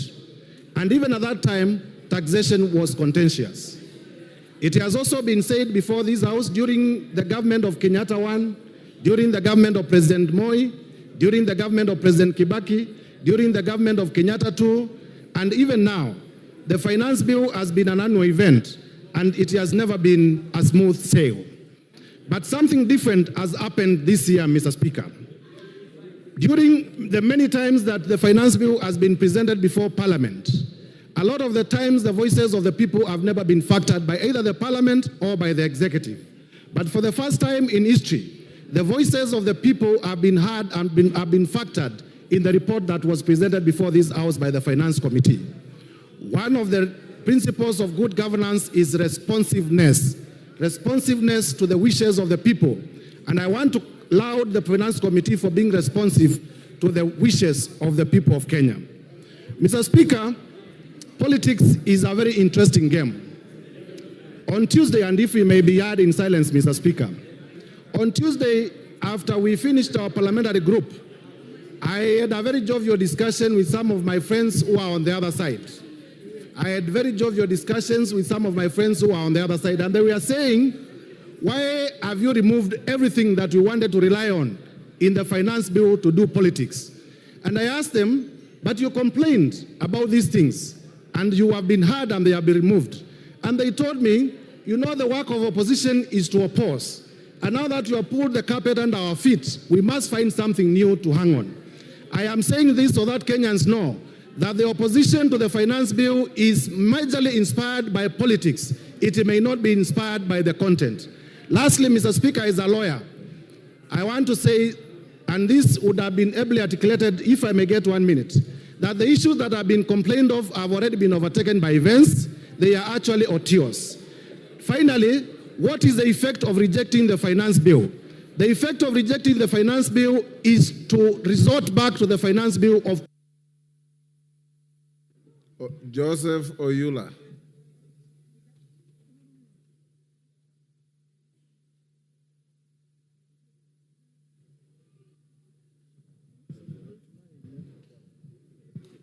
Well, thank you, Mr. Speaker, for giving me this opportunity to also contribute to this important bill. Mr. Speaker, I want to start by thanking the Finance Committee for the work well done. It took a long time, but they came up with a good report. Mr. Speaker, notwithstanding the amendments that were made, this bill was a disaster. This bill is assuming that the Kenyans' tax rate should move to a higher rate regime, which is not comfortable for this country at all. Mr. Speaker, we should not take ourselves to a higher tax regime, which is going to cause stress to our business community and the individuals. The country needs to move slowly towards a higher tax regime. If the country is moved very fast, Mr. Speaker, then we will not balance our budget. Mr. Speaker, we need to make sure that the revenue is raised, yes, but also the tax rate is comfortable to the community of this country. Mr. Speaker, as we go through this bill, Mr. Speaker, let us note that increasing the tax rates does not guarantee raising that money. It has happened in the bill for 2023. We never made it. The chances are that during this period, we may also not make it. So the Treasury should not come up with such a disastrous proposal in the tax rates. It is for this reason, Mr. Speaker, that we are rejecting this bill, and I would want the Treasury to take it back and come up with a bill that is balanced, a bill that will ensure the country is raising revenue, and a bill that will ensure the people of Kenya are not stressed. This is very important, because if we raise the tax and we don't get that money, it will not help the country at all. Thank you, Mr. Speaker. Jen Kagiri.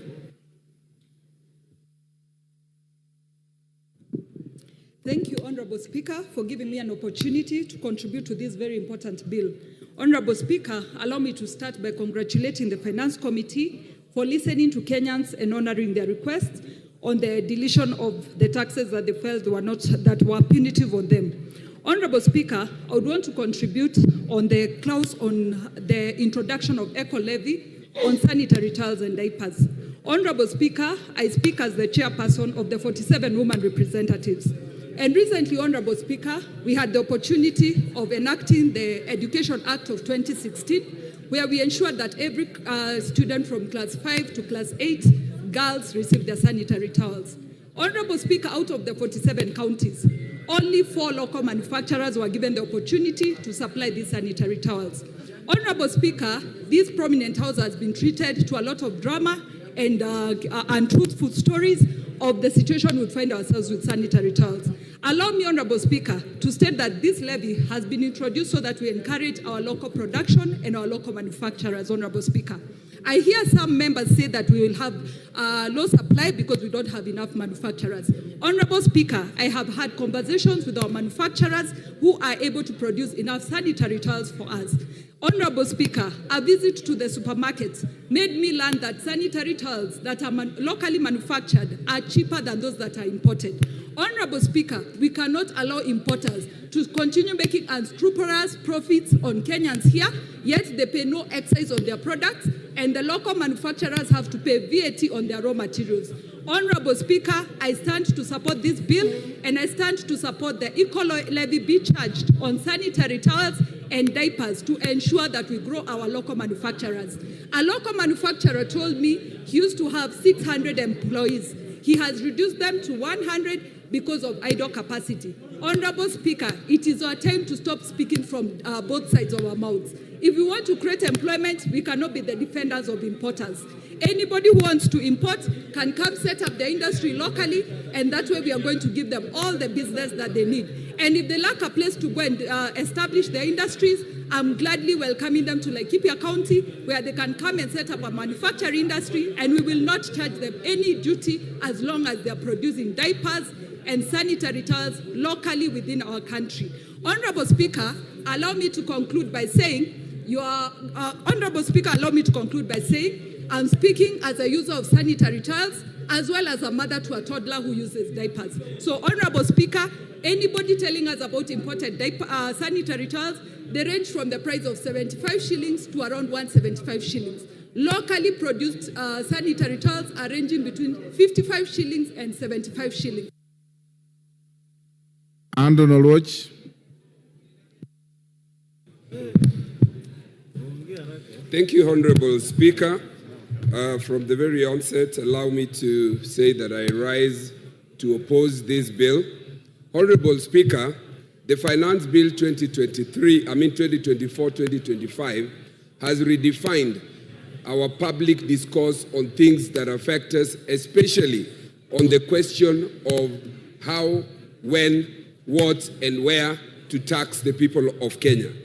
I want to take this opportunity to thank our Generation Z, because they have reminded us of what is stated under Article 2 and how we, as this legislative house, the executive and judiciary, arrive at the positions in which we arrive. Honorable Speaker, this generation in their public discourse on the question of the finance bill has reminded us that the sovereign power actually belongs to them. All this power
against the will of Kenyans. Kenyans want development. We have heard the cries of Kenyans. And Madam Speaker, we have done the right amendment. And your time is up. Honorable Muliungi, Mwingi Central.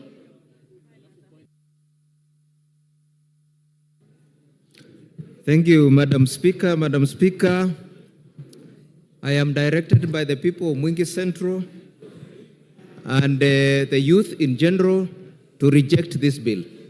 Madam Speaker, I therefore rise to oppose. Madam Speaker, this bill is not only punitive, but retrogressive. Madam Speaker, the amendments done by the Finance Committee were meant to hoodwink Kenyans because in the first instance, why didn't you put tax on bread? Why didn't you put tax on diapers? Why did you put tax on cooking oil? These are essentials. Why did you put tax on M-Pesa? Why did you put tax on border? Madam Speaker, I'm very disturbed by this finance bill, especially because this government is insensitive even to the sick.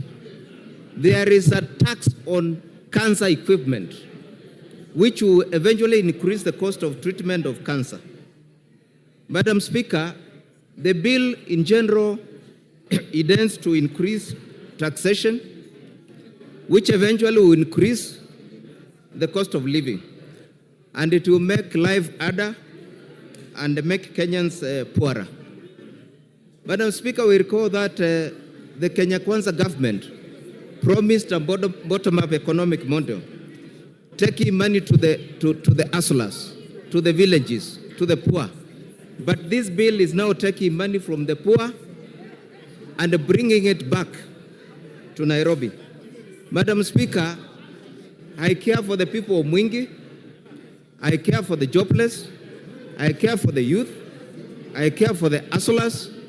I therefore reject the bill. I reject high taxation. I reject high cost of living. I reject poverty. I reject oppression.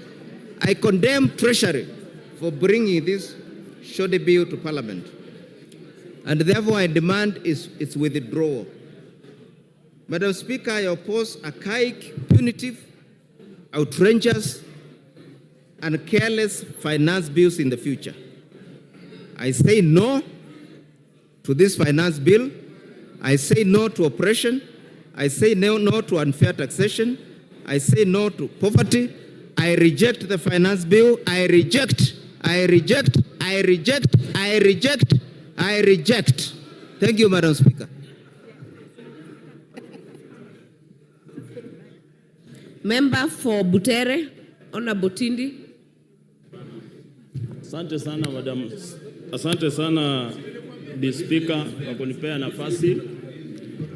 Jambo la kwanza nataka niseme nimesimama kwa kupinga mswada huu wa fedha mwaka wa 2024. Bi Speaker, vile unajua wa Kenya wanahangaika, gharama ya maisha iko juu na serikali ambayo iko kwa mamlaka ilitafuta kura na mamlaka ikiambia Wakenya ya kwamba watashukisha ushuru, wakasema ya kwamba wataweka pesa mfukoni, watatengeneza kazi na watafanya maisha ikue mema kwa ule Mkenya wa kawaida. Kwa hivyo hii mswada wa fedha unaongeza ushuru ambayo ni kinyume na vile walieleza Wakenya. Hii mswada unaongeza gharama kwa ubebaji wa miwa kutoka kwa shamba ikienda katika kiwanda, na hiyo itadhuru bei ya mkulima kupata ile faida kutoka kwa miwa. Pia tuko na kipengele ambacho kinaongea kuhusu maneno ya kuongeza bei kwa vifaa vya kufanya utafiti katika ugonjwa wa saratani. Kwa hivyo mimi kama mjumbe wa Butere, Bi Speaker, mimi napinga mswada huu wa fedha 2024 na nasema ya kwamba wenzangu ambao wako kwa serikali watimize ile ahadi ambayo waliambia Wakenya tunataka tuone mama mboga akifaidika katika serikali, tunataka kuona bodaboda akifaidika, tunataka kuona mtu wa chini ambaye ni hasla akifaidika, tunataka tuone viwanda zikiwanawiri, sio kuweka ushuru mingi katika viwanda. Kwa hivyo, Bi Speaker, mimi kama mjumbe wa Butere nataka niende katika rekodi ya kwamba nimepinga mswada huu, na najua Wakenya wengi wako na sisi tutapiga kupinga mswada wa 2024. Asanteni sana. Member for Sigor Lochakapong. Yeah, thank you, Honorable Speaker. Now I rise to support this Finance Bill 2024. And Honorable Speaker,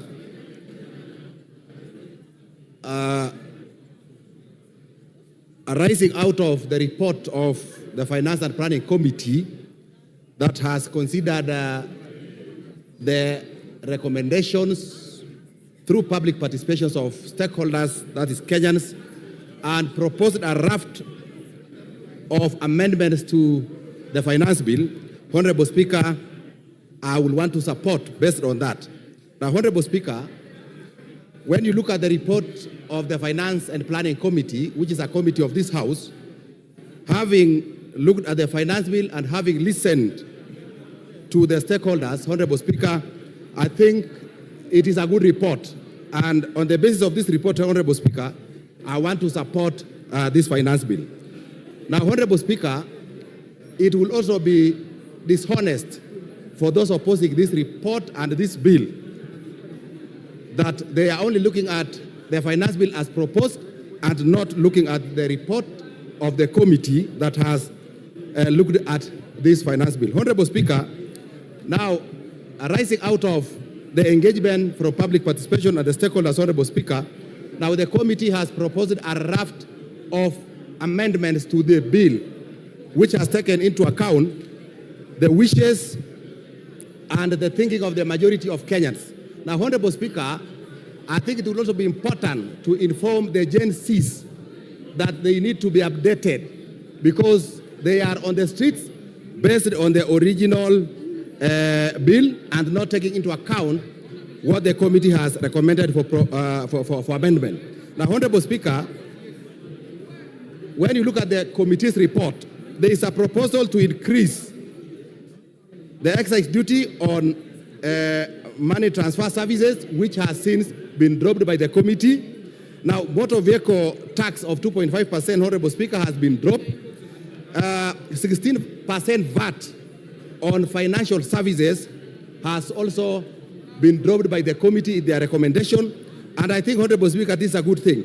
Now, Honorable Speaker, from the report of this committee, now, KRA, they have dropped the KRA to access personal data, and that has been dropped. 16% VAT on solar has also been dropped.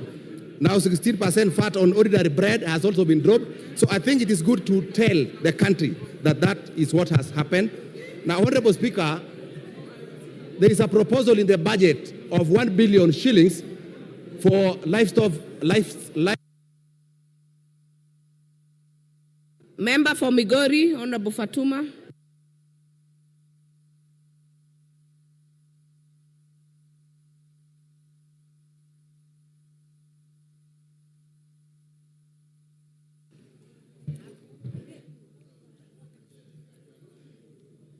Thank you, Madam Speaker, for this opportunity.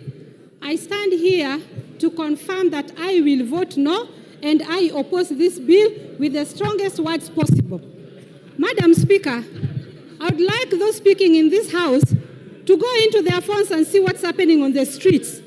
If there is any public participation that needs to be done, it is now. Go out and see what's happening on the streets. All our uniformed policemen are out to tackle it out with the youths. The youths who are not from Kibera, the youths who are not from Majengo, they are from Karen, they are from Kayole, they are from Lavington, they are Christians, they are Muslims, they are all mixed races. They are against this bill. But because they voted for me, today I will vote for them, saying it is a no. Madam Speaker, there is a problem with the youth getting jobs in this country. And majority of them are now depending on social media to make some pennies for them to feed their family.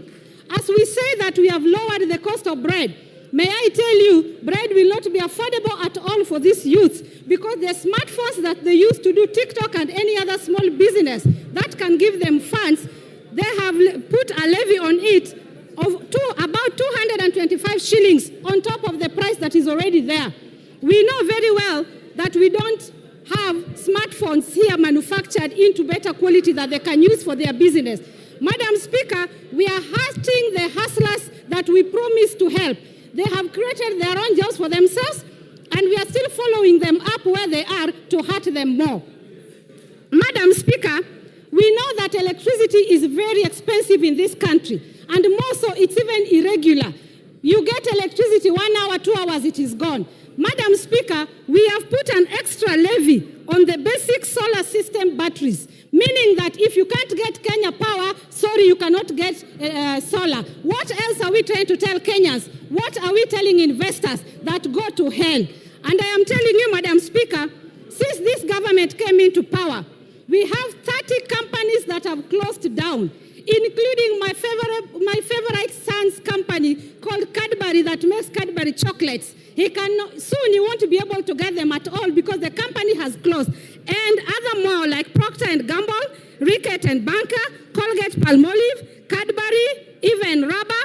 I can go on up to 30. Unfortunately, we brag here and say that we are creating jobs. May I tell you, the sanitary pads that we are bragging here that we have put levy on imported ones. I want you to know that all these women in this house, plus your daughters and sons, fellow men, they know that these sanitary pads that are being put on tax here, in other countries they're given. Member for Mandera South, Honorable Abdul Haro.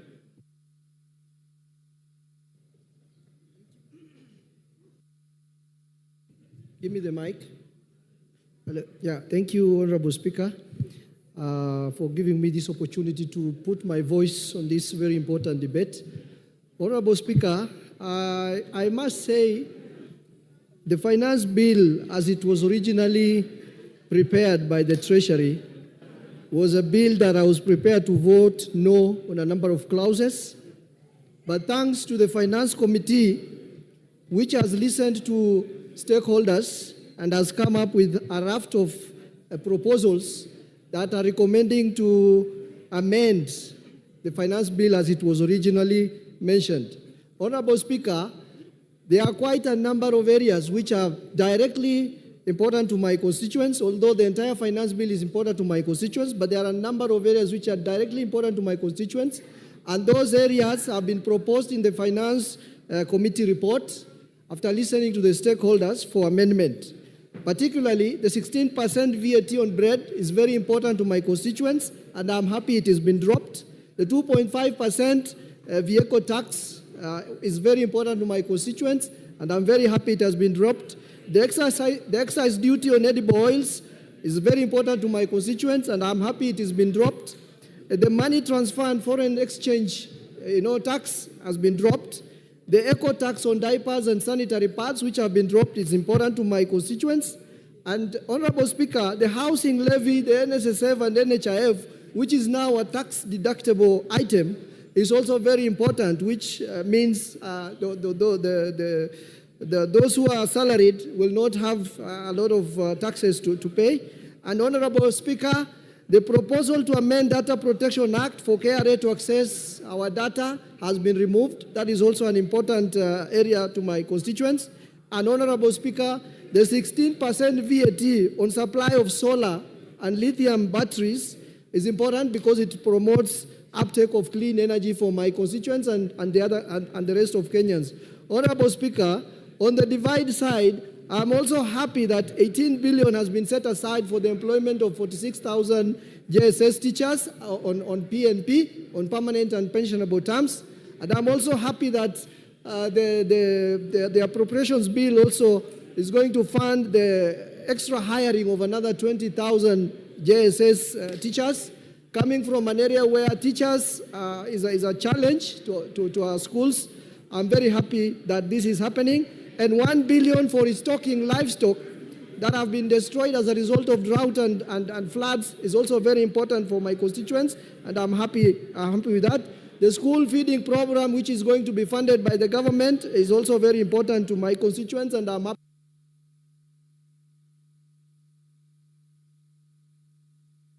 Your time is up. Member for Westlands.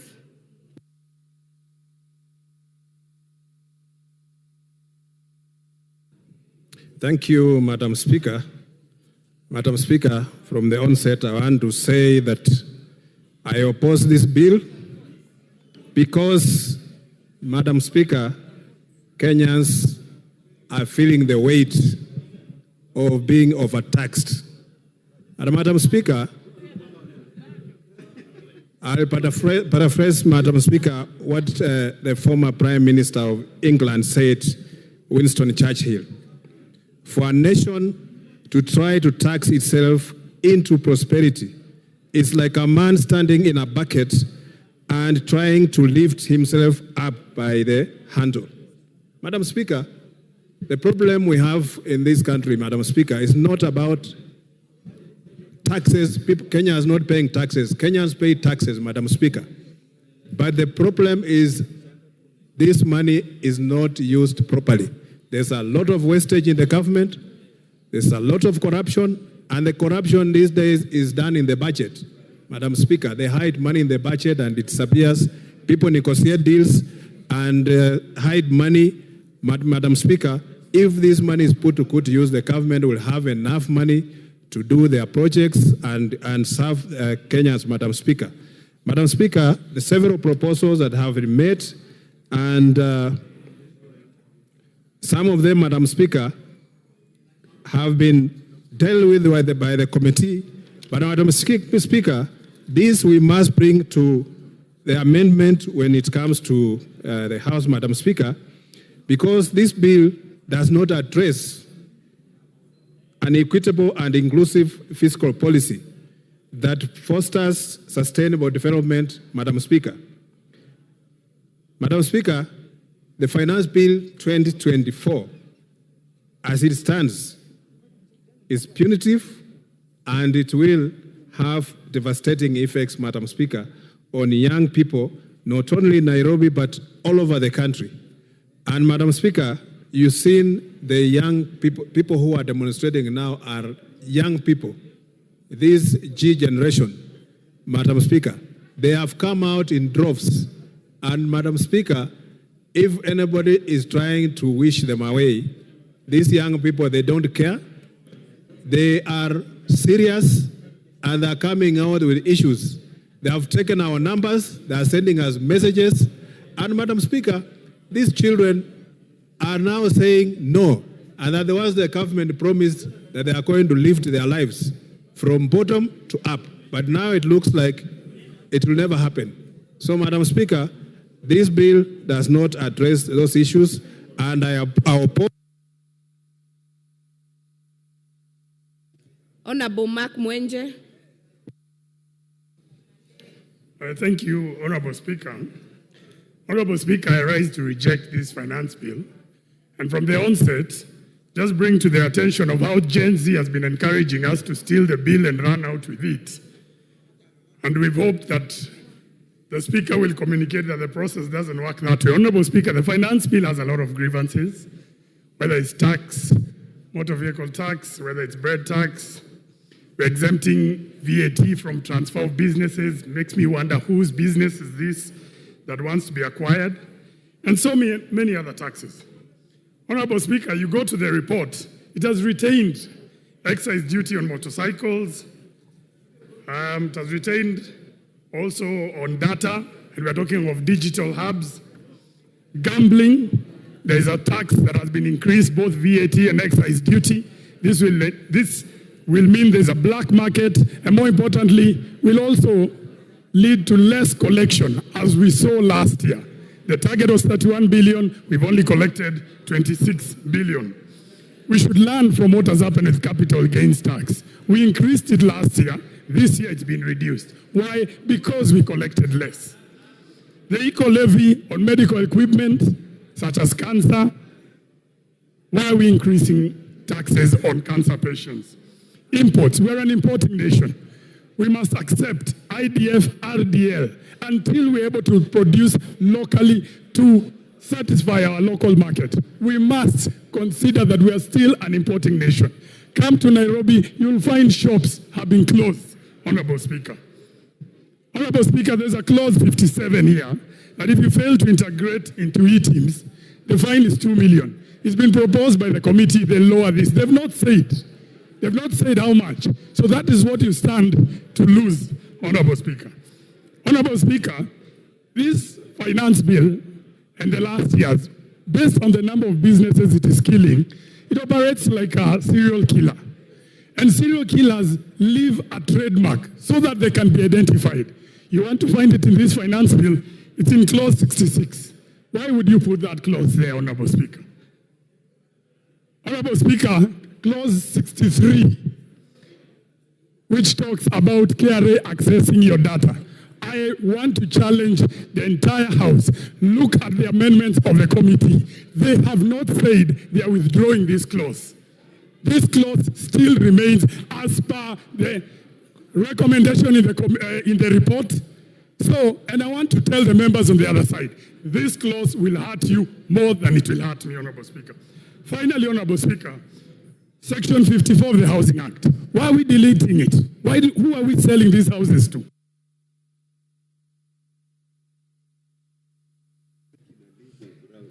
Honorable Ngelechei.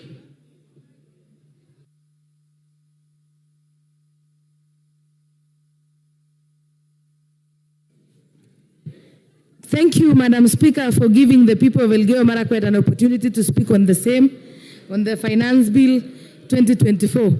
Madam Speaker, first of all, before I say something, at times it is very dishonest or very ignorant for members of Parliament who would want to celebrate the increase in CDF, NGAF, and get other funding for maybe electricity, water, without telling Kenyans where the money is supposed to come from.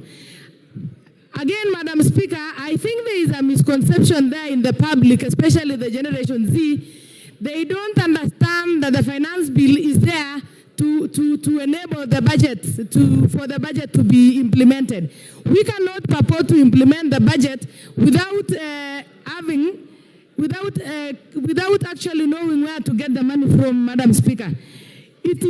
I want to say, for the Generation Z to get jobs, we need to impose tax on imported goods so that we encourage our local manufacturers, Madam Speaker, to be able to produce and employ these youth, Madam Speaker. This tax will ensure that the JSS teachers get employed, Madam Speaker. We also recently saw the intern doctors demonstrating, Madam Speaker, and the government could not raise funds to facilitate and pay them, Madam Speaker. The only way that this can be realized is, Madam Speaker, by ensuring that we get tax and we get levies from Wananchi, Madam Speaker. Madam Speaker, there is also a misconception on so much. I am a farmer and I come from Elgeyo Marakwet where people farm. Tax on imported potatoes, eggs, avocados from outside.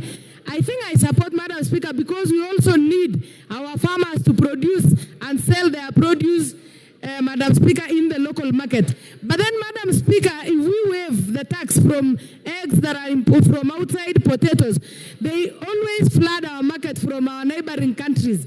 And our farmer is going to lose it big time, Madam Speaker. Madam Speaker, somebody called Benjamin Franklin said, in this world, nothing can be said to be certain except death and taxes. For a country to run, Madam Speaker, and I want to pity the current government, Mr. Speaker, sir, because when it borrows, there is complaint and public outcry that we are over borrowing. Again, when it tries to get the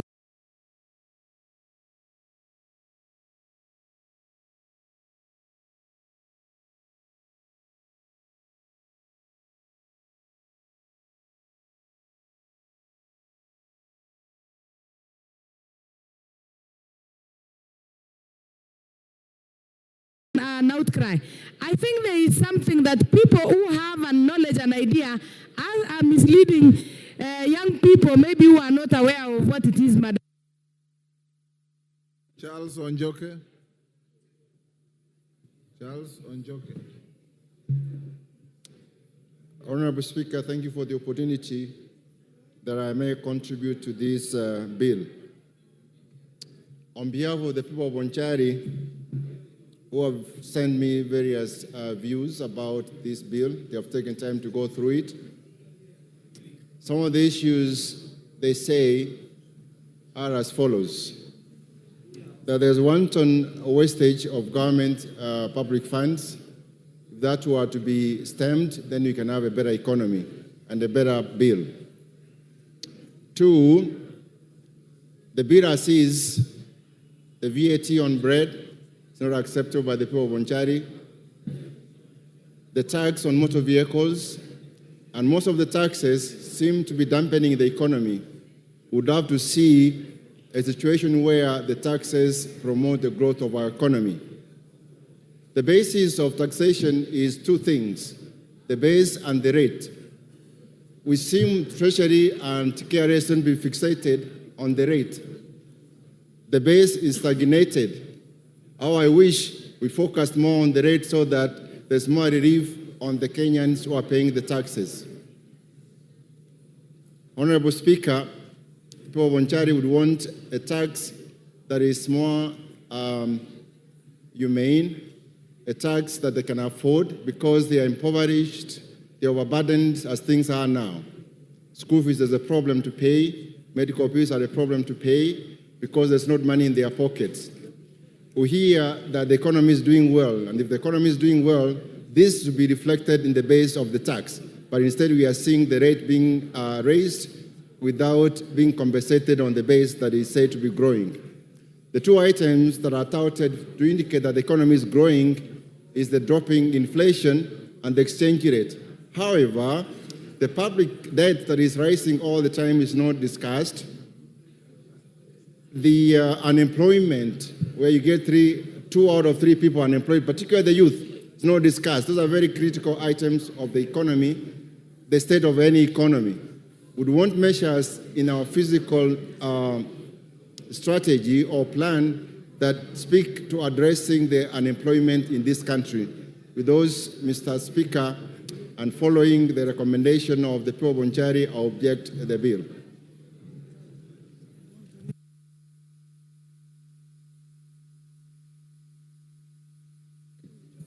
Ronald Karauri.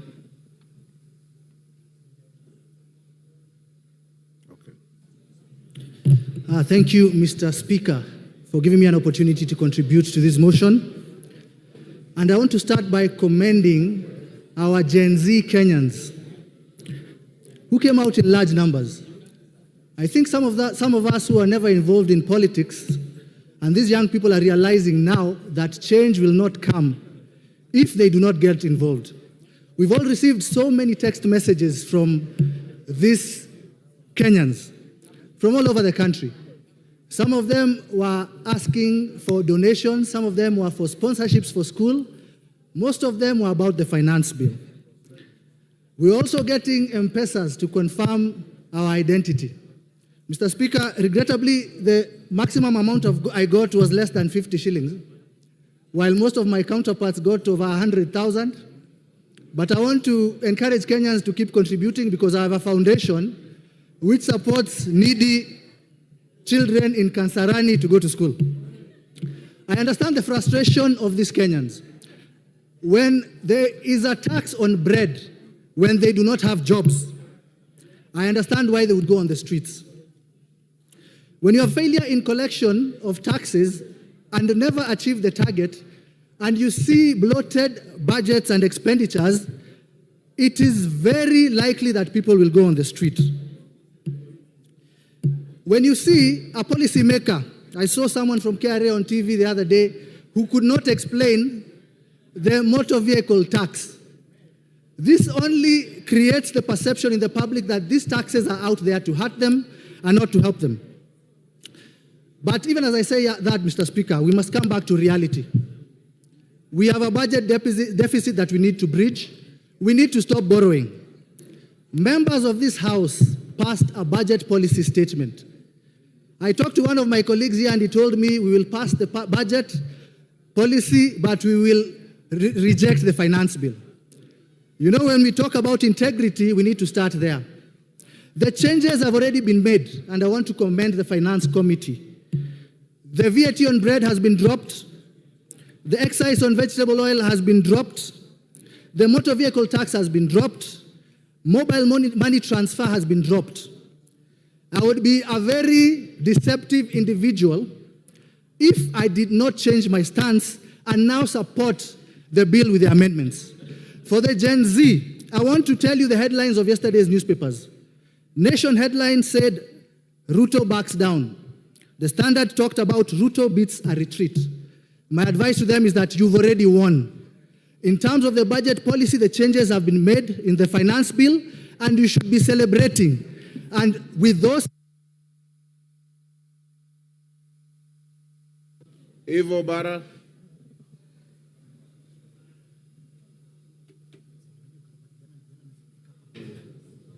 Thank you very much, Mr. Speaker, for giving me the opportunity to also add my voice to the debate. Mr. Speaker, on behalf of the people of Kabondo Kasipul and all those concerned Kenyans who have sent me their messages, I want to reject the bill.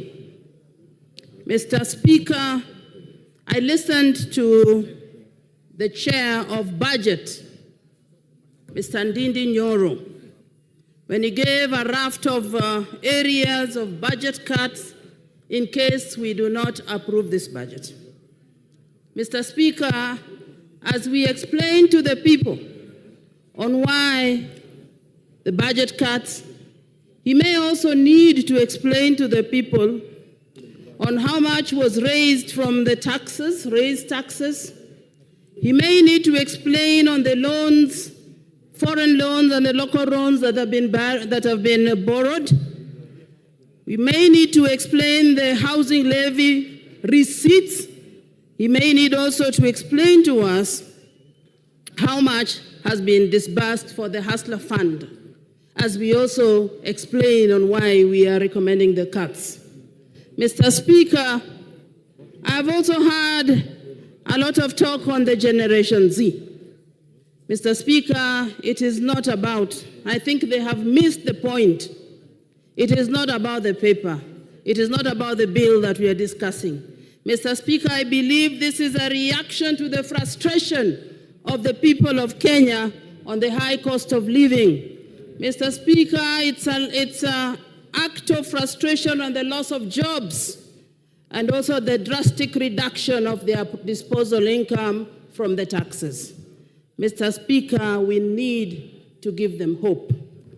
Going back to the discussion of today, Mr. Speaker, on the budget and on the finance bill, I have noted that the committee met a lot of industry players, and many of them, if we are honest, rejected the bill with reasons. Mr. Speaker, the committee has attempted to make amendments, which we have seen, but I believe it is not enough because I can still see a budget gap of 76 billion. Mr. Speaker, the recommendations that they have given to bridge this gap may not be sufficient and may have a ripple effect on the people of Kenya, because increasing the cost of the fuel maintenance levy will only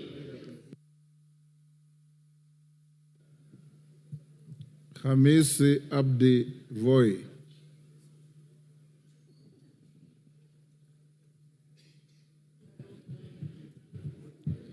Asante sana Mheshimiwa Spika. Nasimama kutoa mchango wangu kwa mswada huu wa fedha wa mwaka 2024. Kwanza kabisa nasema kama mwakilishi wa watu wa Voi, nimepata ujumbe mingi ambazo zinanihimiza, zinanisindikiza nisiunge mkono mswada huu, na mimi nakubaliana nayo. na sababu za msingi ni kuwa mswada wenyewe ulivyotengezwa tangu awali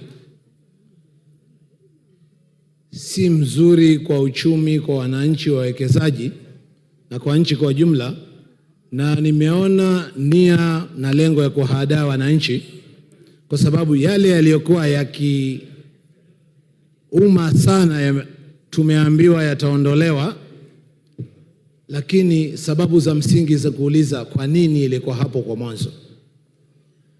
Na nichukue tu nafasi niseme, vijana wetu wameongea, wamejitokeza, na inahuzunisha, inafedhesha kuona kuwa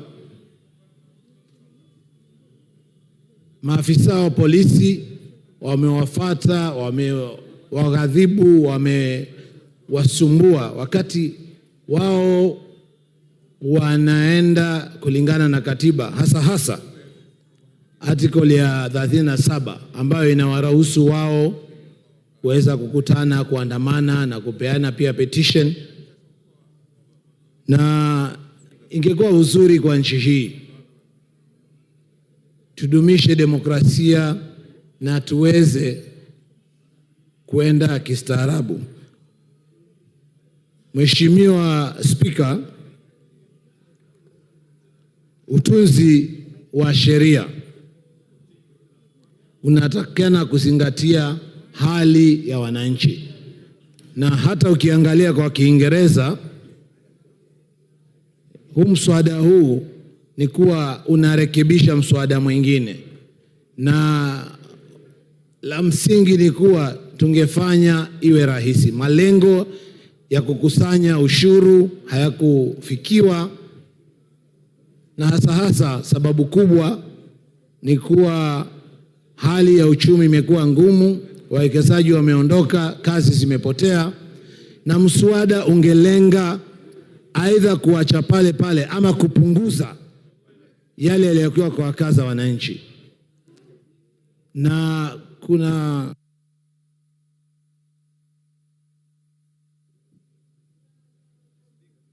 time up. Lisa Chelule.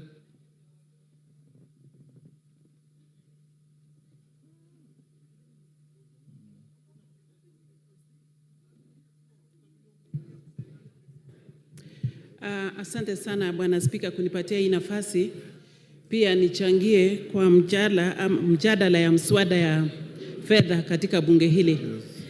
Ya kwanza Bwana Spika, nataka kuanza kwa kusema ninaunga mkono mswada huu ambaye imeletwa kwenye bunge huu tuongee kama wajumbe. Bwana Spika, tunaelewa kwamba tulikuwa na waziri wa fedha wiki iliyopita ama wiki mbili iliyopita, na yeye mwenyewe alitupatia taarifa ya mahitaji ya kila wizara, na aliguzia sana wizara ya elimu na akaguzia sana wizara ya agriculture. Sisi wote tunaelewa kwamba ni wa maana sana kusaidia wakulima ambaye ni wengi miongoni mwetu. Bwana Spika, naelewa kwamba katika agriculture tumeangalia kila sekta. Wakulima ambaye wanalima horticulture ama wakulima ya kufuga ng'ombe ya maziwa. Na nilifurahi sana sababu kuna pesa imetengwa ili wakulima ya maziwa wapate kujengewa mafactory ya kutengeneza maziwa yao. Hii ndio itapatia nafasi vijana waandikwe kazi na itapatia usaidizi kubwa sana kwa wakulima wetu. Bwana Spika, nataka kuongea juu ya wale vijana ambaye tunaelewa sisi wote kama wabunge kwamba walifanya maandamano na wakasema nataka kuandikwa kazi katika serikali kulingana na utaratibu ya serikali. Na pesa imewekwa katika wizara itaji, imewekwa katika wizara ya elimu ambaye walimu wengi wataandikwa kazi. Wale wamepatiwa kazi ya internship katika wizara mbalimbali watapatiwa nafasi ya kuandikwa kazi kikamilifu.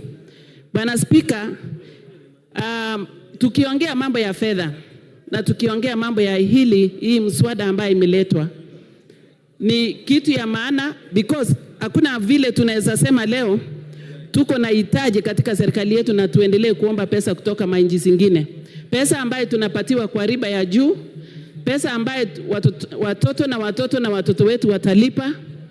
Ni vyema na ni njia mzuri sisi wote kama viongozi ya nchi hii tuwe na nia mzuri. Wengi tunaongea mambo ya barabara, tunaongea mambo ya maji, tunaongea mambo ya stima, na hizi zote ni maendeleo, Bwana Spika. Kwa hivyo nachukua nafasi kusema tumeletwa katika bunge hili tuongee juu ya majukumu yetu kama viongozi, na majukumu yetu ni tuambie Wakenya ukweli ni nini inaendelea. Hakuna haja tunyamaze kama viongozi na baadaye tuchukue pesa katika mainchi zingine ambaye tutatatua mashida zetu kama wananchi wa Kenya. Kwa hivyo ninasema hivi, Bwana Spika, ninaunga mkono mswada huu na niko kusimama kwa niaba ya walionichagua.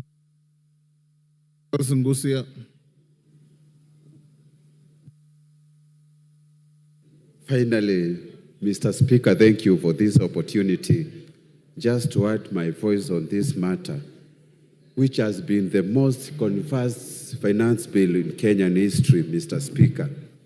Allow me to start thanking the Finance Committee for the meticulously and excellent job they have done so far. Because, Mr. Speaker, based on the circumstances, the 18 things they have dropped in this finance bill is not easy. This is a thing that could have actually caused what we call economic earthquake or economic crisis in our country, Mr. Speaker. I am thanking them because they have dropped the following proposals. One is motor vehicle tax, excise duty on telephone, internet and mobile banking, 16% VAT on solar, on supply of solar, and eco levy actually on some of the few items, and even the proposal to levy the capital gains on the transfer of the property.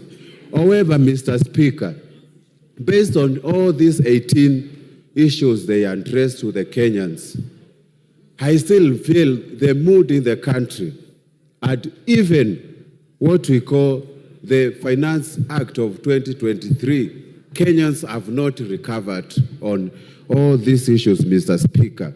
And based on what I have been instructed by my voters, based on what Kenyans are doing at the moment, even now, going all over the street, I want to oppose this finance bill on that issue. Mr. Speaker, I think we can actually do a lot of things. And the reason why I'm opposing the finance bill, number one, is a proposal to increase the import declaration fee at a rate from 2.5% to 3%. And we know Kenya is a net importer on so many issues. Actually, 60% of what we consume in this country is imported. It means we are going to have a multiplier effect in this economy. The other issue, Mr. Speaker, was the increase on duty for gaming and betting, and nobody has spoken about this issue. Increasing it from 12.5% to 20%, Mr. Speaker, this is the only fund we are relying to take the sportsmen and other people to compete in international competition like the Olympics Games we are going to witness in France next month, Mr. Speaker. It's going to... Thank you, Nguna.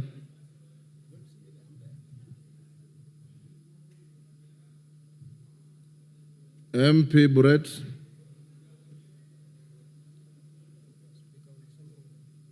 MP Brett.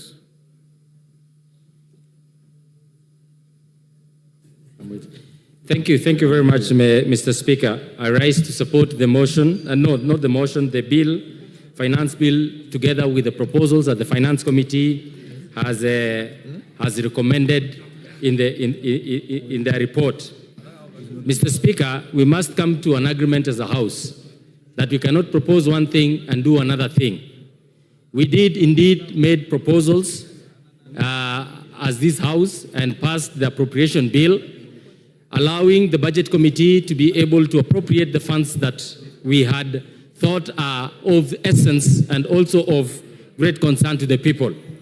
Mr. Speaker, in accepting and agreeing to the appropriation bill, the monies that we had voted for the constituencies, the various projects that are within our constituencies, and the nation's development, we did therefore agree that we will be able to raise these revenues either through ordinary tax or the proposals that the Finance Committee are going to come for us to be able to fund these projects.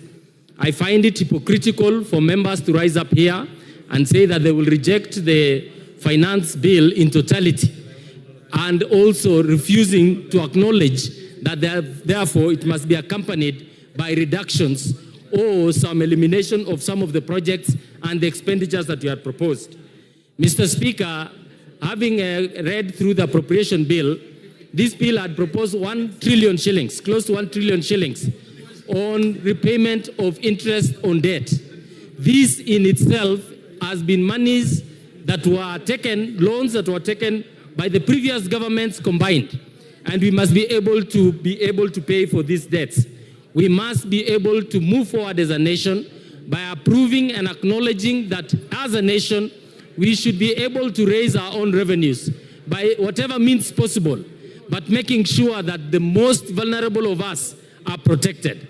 I support this bill, Mr. Speaker, and the proposals because it makes provisions for the employment of the JSS interns, the 46,000 of them, that they will be able to be taken in as permanent and pensionable, Mr. Speaker. I also would want to take this opportunity, Mr. Speaker, that TSC may consider the letters that they sent to the JSS interns who went on strike, demanding that they be employed for the purposes of them benefiting from these monies and these revenues that we are raising for their employment. For this, Mr. Speaker, I support with the amendments and the adoption of the report of the Finance Committee. Thank you, Mr. Speaker. Mumias West.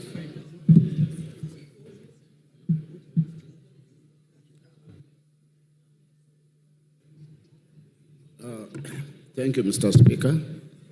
Mr. Speaker, like all other colleagues of mine, we have also received messages from my constituents telling me to reject this bill. Mr. Speaker,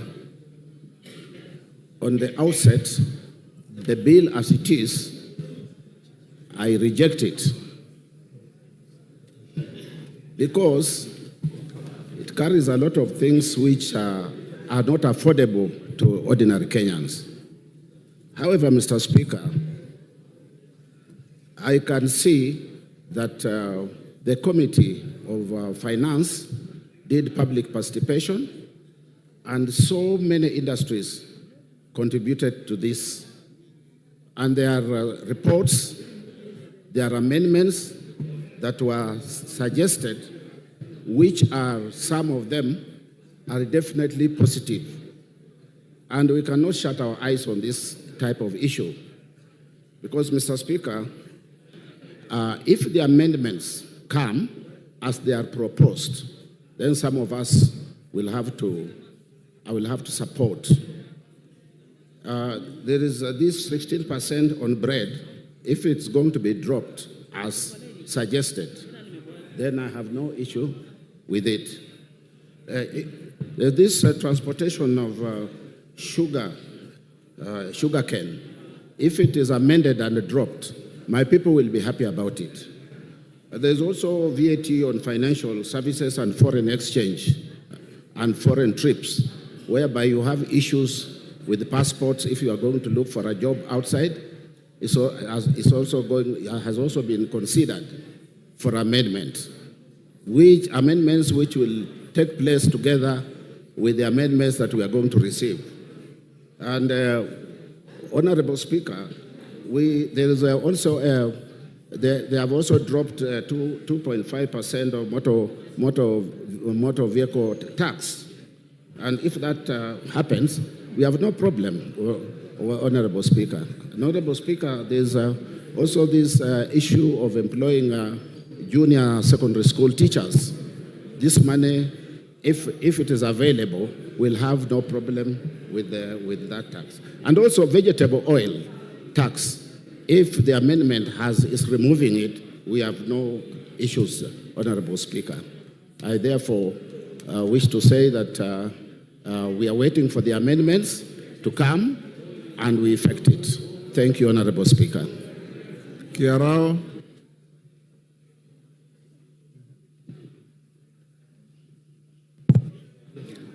Thank you, Honorable Speaker, for giving me this opportunity to air my views in regard to this Finance Bill 2024. Honorable Speaker, I would like to start by reminding all of us that this is a house of debate. Honorable Speaker, I think it is our noble responsibility to articulate and look in with a microscopic eye all issues in front of us with the sole purpose of coming up with a data or a document which is favorable to our nation and the people who have sent us here. Honorable Speaker, I must say there is one issue I've been listening since yesterday to the various views by members, and I must say, Honorable Speaker, I'm one person who will say the initial draft actually was very wanting.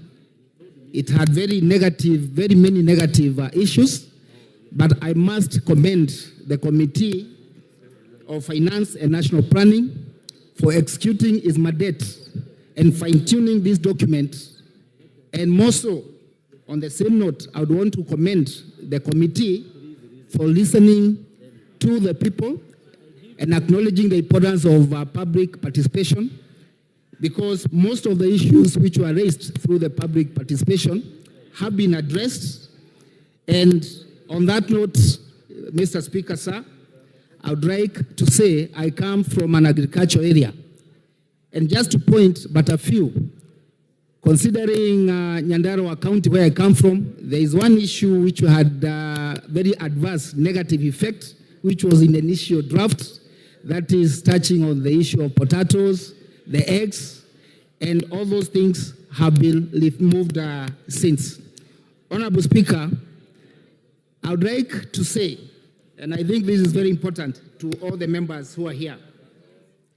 Honorable Speaker, on the issue, I can see my time is off.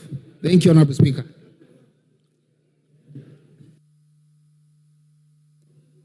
Kilifi Women Rep. Women Rep Kilifi. Kama hayuko, oh.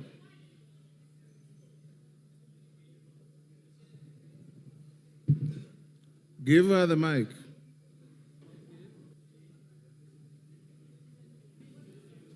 Asante Mheshimiwa Spika. Mheshimiwa Spika, nizungumze kupinga mjadala huu wa fedha. Mheshimiwa Spika, kuelezea bunge hili kuwa pesa za bajeti zinaweza kupatikana tu kwa njia tatu: kutoza kodi wananchi, kuendea mikopo nje, au kupunguza bajeti ile ambayo imepangwa. Mheshimiwa Spika, ukiona wale wananchi kule nje wanaandamana, ni kwa sababu ya kutozwa kodi. Katika bajeti hii ilikuwa imeletwa hapa, yale makadirio ya kutoza kodi ndio umefanya saizi mimi naunga mkono wale wanaandamana kule Kilifi leo, kwa sababu waliona katika orodha ya utozwa ushuru, kutozwa ushuru mkate, kutozwa ushuru magari ya mwananchi wa Kenya wa kawaida. Mheshimiwa Spika, watu kama Ichungwa, kina Osoro, vijana wadogo hao wamefura kichwa. Mheshimiwa Spika, hawatumii magari siku hizi, wanatumia ndege, chopa waende kwa kila mkutano. Ndio maana wameenda kusimama kusema magari yatozwe ushuru. Wananchi wako kule nje, kutozwa ushuru vyombo vya kupima saratani. Mheshimiwa Spika, Honorable Mbeyu, there is a point of order. Yes, Karemba. Order. Karemba. Give to Karemba the... Honorable Speaker, I want to rise on a standing order number 107, but F. Niulize, I want to ask whether the honorable member is in order to refer to the Honorable Soro and his colleague as having a big-handed. I think that is very unparliamentary, and she should withdraw those remarks. Honorable Mbeyu, I was consulting with a member, I didn't hear. If you say that, you are out of order and you withdraw those unkind remarks to your colleagues. Mheshimiwa Spika, sijajua amesema nini, lakini nitampa mfano tu. Nasema hawa wameweka kodi ya magari ya mwananchi wa kawaida kwa sababu saa hizi tunawaona wakitembea na ndege wakienda mikutano, na huu ni ukweli. Niko na ushahidi Mheshimiwa Spika. Wiki mbili zilizopita Mheshimiwa Ichung'wah alishuka port na ndege. Niko na picha kwa simu yangu. Kwa hivyo hawezi kuweka kodi ya magari. Yes, ya pili Mheshimiwa Spika. Kagombe, order. Honorable Kagombe. Mupe Kagombe. Mr. Speaker, I rise on standing order number 107. And Mr. Speaker, we are creating a very bad precedent where you make a ruling on someone to withdraw a statement and they proceed to make contributions to this House as if you have not made a ruling. I beg, Mr. Speaker, Honorable Karemba stood here and he has pointed out issues that have been delivered to this House that are disorderly and outrightly false. She knows that she has contracted. You've made your point. So please let her continue. Mbeyu, I told you withdraw the remarks that are offensive against your colleagues. Now you proceed to say somebody landed somewhere with in an aircraft. Does that make somebody big-headed? Yes. Withdraw those remarks. Mheshimiwa Spika, nimeondoa maneno hayo na nataka Mheshimiwa Kagombe pia apambane na hali yake kule kotini, atuache tuzungumze wananchi wa kawaida. Mheshimiwa Spika.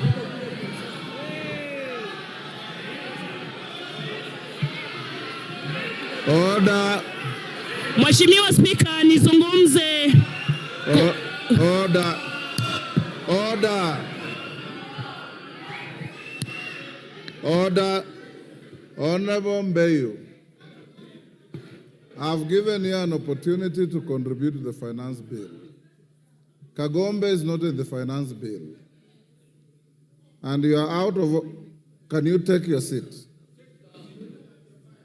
Don't be excited unnecessarily, because you are about number 150 member to contribute to this bill. And you've been sitting here seeing how members who are even more senior than yourself have been conducting themselves. Don't excite the House, don't get excited, contribute on the bill.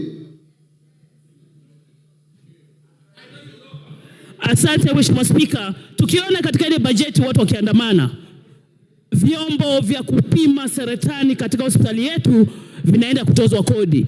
Yale mambo ambayo yaliwekwa katika bajeti hii, katika mswada huu ndio nayazungumzia. Wakituambia ati wametoa. Na tujaona amendment, Mheshimiwa Spika, lazima tuione leo hii kuwa imerekebishwa ndio wananchi wetu waweze kukubali. Mambo ya kuweza kuona stakabadhi za pesa to access KRA, to access financial status za watu wa Kenya ni mambo ya aibu. Watu wako na haki ya pesa zao na kuwa siri. Mheshimiwa Spika, mkate, mafuta, kutoza ushuru ni aibu. Kamati ya bajeti, kamati ya finance. Member for Lamu East.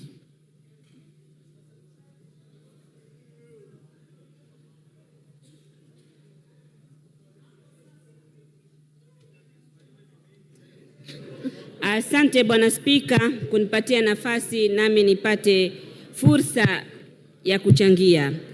Naunga mkono mswada huu wa fedha. Bwana Spika, katika mswada huu wa fedha nina imani kwamba Lamu Mashariki itaunganishwa na Wakenya wengine, kwa sababu hivi sasa kutoka tupate uhuru mpaka sasa Lamu Mashariki iko kivyake, haijaunganishwa na Wakenya. Lamu Mashariki tunajua constituency yote, eneo bunge lote, hakuna hata inchi moja ya lami, hakuna hata inchi moja ya gridi ya kitaifa. Pesa zikipatikana, watu wangu wa Lamu Mashariki wataunganishwa na Wakenya wengine. Tunajua kuunganishwa eneo bunge na eneo bunge lingine inaunganishwa na mtandao wa barabara, inaunganishwa na gridi ya kitaifa. Sisi kwetu bado hatujapata gridi ya kitaifa na wala barabara. Kama Wakenya na sisi Lamu Mashariki tumekuwa tukitoa ushuru na sehemu zingine maeneo bunge mengine yameendelea.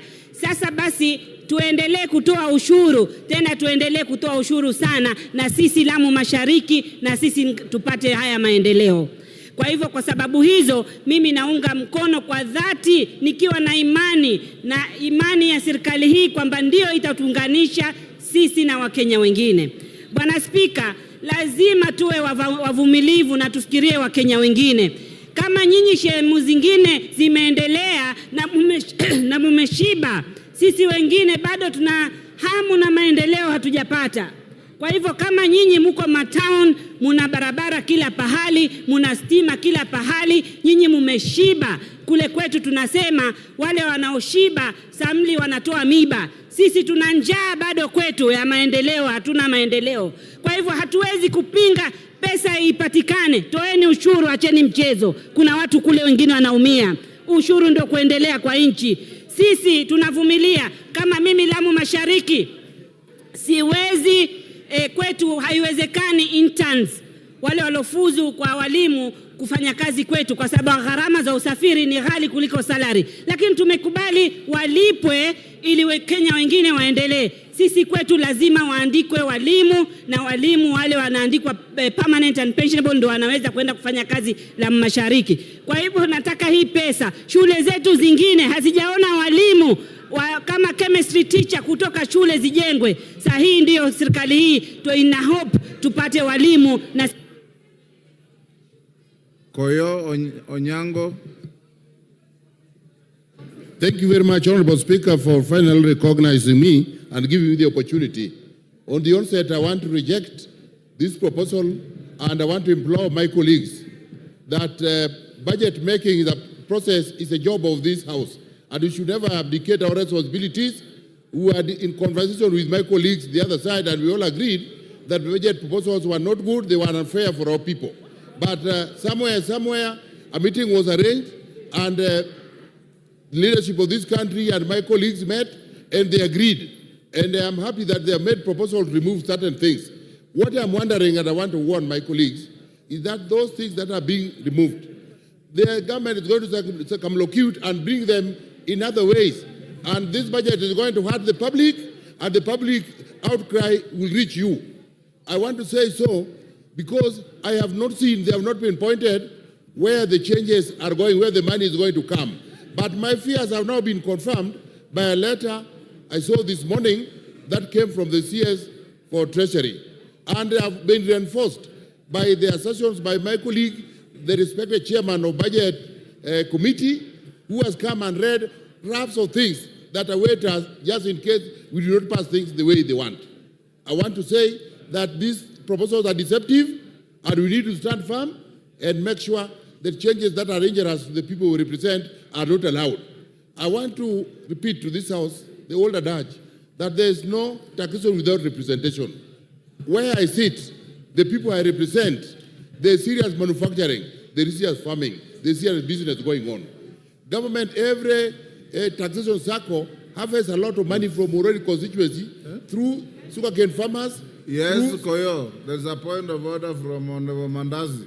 Oh, thank you. Mandazi, what is the point of order? Yeah, thank you, Speaker.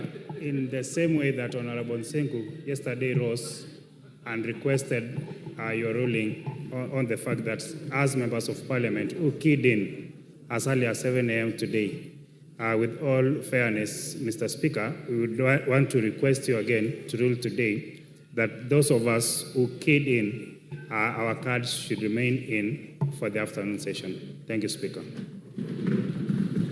Thank you very much, Honorable Speaker. I thought Koyo was out of order, but he's not. When we rise in the next few minutes, leave your cards. People need to be very patient. I've been queuing here since 10 o'clock yesterday, and I was here very early in the morning.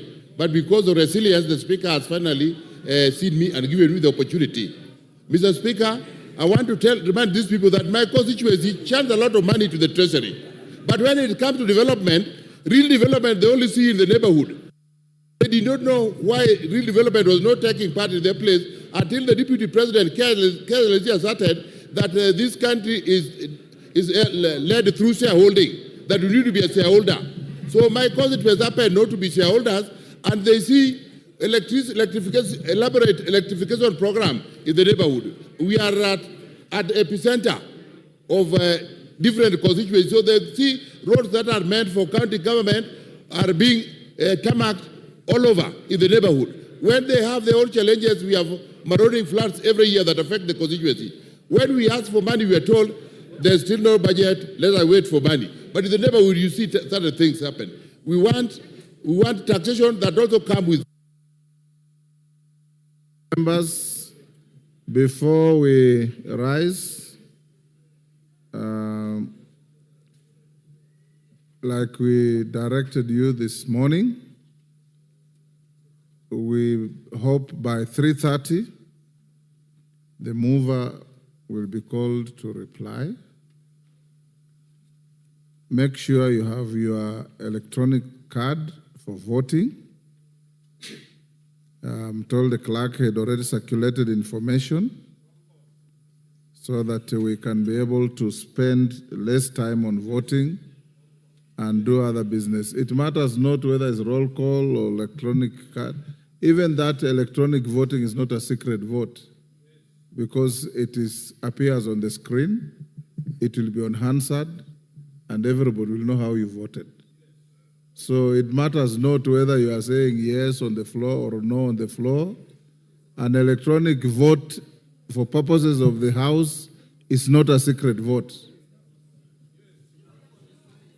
Order, honorable members, will you be upstanding?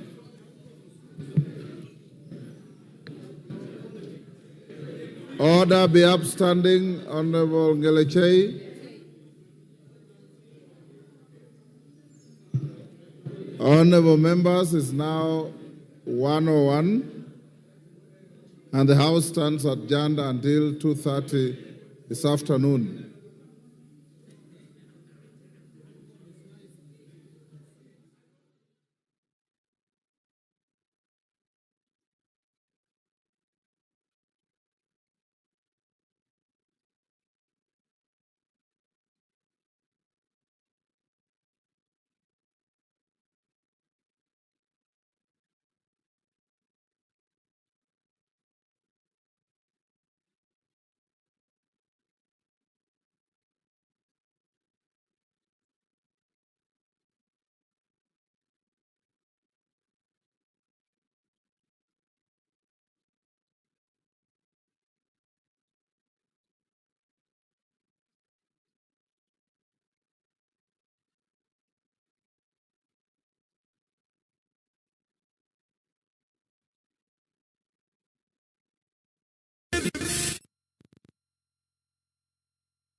Well, a very good afternoon to you, and we are glad that you have joined us this afternoon for the National Assembly proceedings. This is the 13th Parliament and a third session, and this is a live broadcast that is streaming from the Parliament buildings in Nairobi on this 12th day of June, the year 2024. The live broadcast has been made possible by the Parliamentary Broadcasting Unit in partnership with the Kenya Broadcasting Corporation. Welcome. In the order of business for the members of the National Assembly this afternoon is that there are bills that will be considered at the Committee of the Whole House stage. That means that debate on these bills already took place extensively on the floor of the House. The bills include the consideration of the Senate amendments to the National Rating Bill. This is a bill that is originating from the National Assembly and had been committed or forwarded to the Senate for consideration.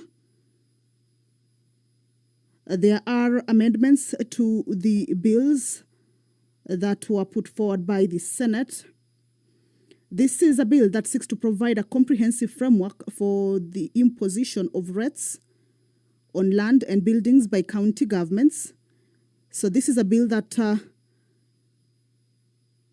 concerns county governments, hence the need for it to have gone to the Senate for consideration and any proposed amendments. The bill provides a comprehensive framework for imposition of rates on land and buildings by county governments, to provide for the valuation of rateable property, to provide for the appointment and powers of valuers, and to provide for the establishment, powers, and functions of the National Rating Tribunal and other connected purposes. So this is a bill that was moved to the Senate for consideration, and there are amendments that have been proposed therein. And this afternoon, this is a motion that members will be considering those amendments. And a question will be put on this particular business that the members will be considering at the Committee of the Whole House stage. This is, of course, subject to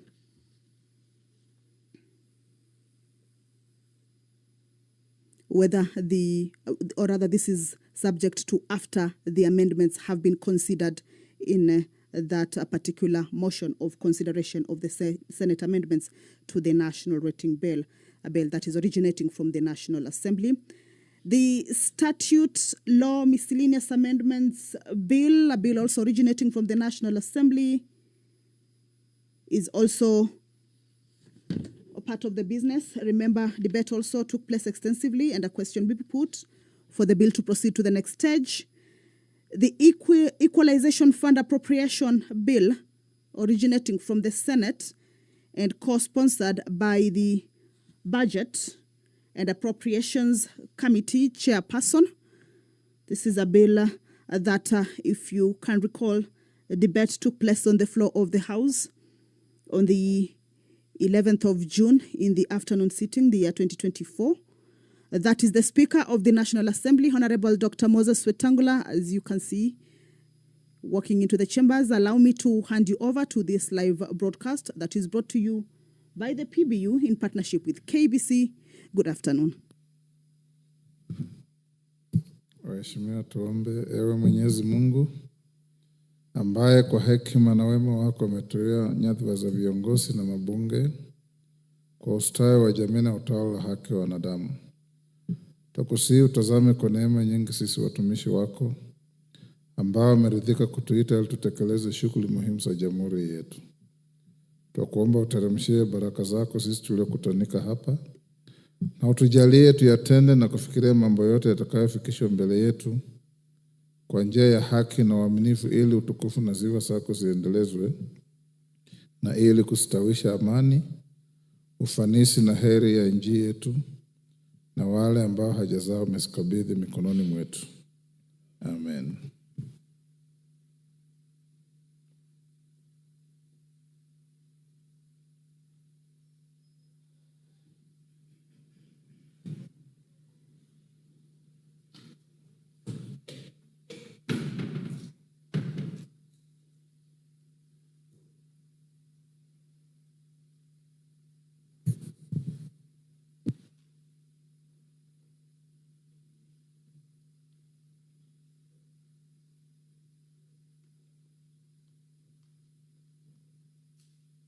Sergeant, ring the division bell.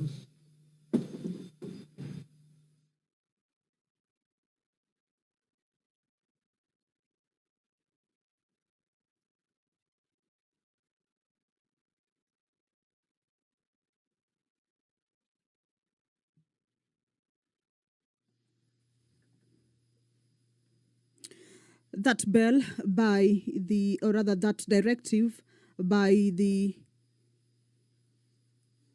Speaker, who is presiding over this afternoon sitting, is an indication that the House does not have the required quorum, necessitating that quorum bill that is currently on.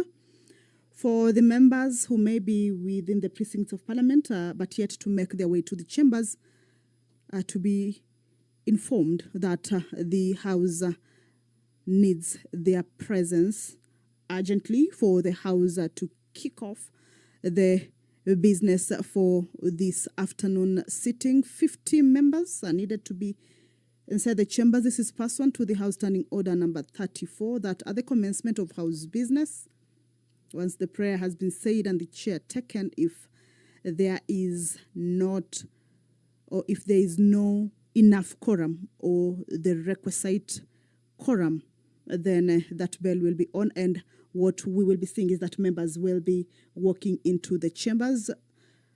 On the screen, those are sergeant at arms, keeping tabs of course, with the numbers of the members walking in. And once that quorum is achieved, then the business shall, without any other delay, that is the Deputy Majority Leader, Honorable Wenbai, of course, making his way inside the chambers. And we will be seeing members, of course, walking in. Once that number is achieved, then I will, without delay, hand you over back to the live proceedings over the National Assembly business for this afternoon. Back to what the members will be looking at, or the business that will be transacted once that quorum is achieved. The Equalization Fund Appropriation Bill, if you can recall, is that debate on it was done extensively on the floor of the House on the 11th of June 2024 in the afternoon sitting, that is yesterday. And this is a bill that is co-sponsored by the Chairperson Budget and Appropriations Committee. The Equalization Fund Appropriations Bill seeks to authorize the issue of a sum of money out of the Equalization Fund and its application towards the service of the year ending 30th of June to appropriate the sum for certain public basic services. Basically, the Equalization Fund is established, or the Equalization Fund seeks to facilitate the provision of basic services, including water, roads, health facilities, and electricity to marginalized areas to the extent necessary to bring the quality of those services in those areas to the level generally enjoyed by the rest of the nation. So far as possible, the bill there will propose legal framework for the issuance of monies out of the Equalization Fund to counties in which marginalized areas fall for the provision of crucial basic services. So having concluded debate at the second stage, a question will be put for the bill to be read a second time. Of course, this is pursuant to the House Standing Order number 128 on the second reading of a bill. That is an indication from the Sergeant at Arms that the quorum has been achieved. Allow me to hand you over back to the proceedings of the National Assembly this afternoon. Good afternoon.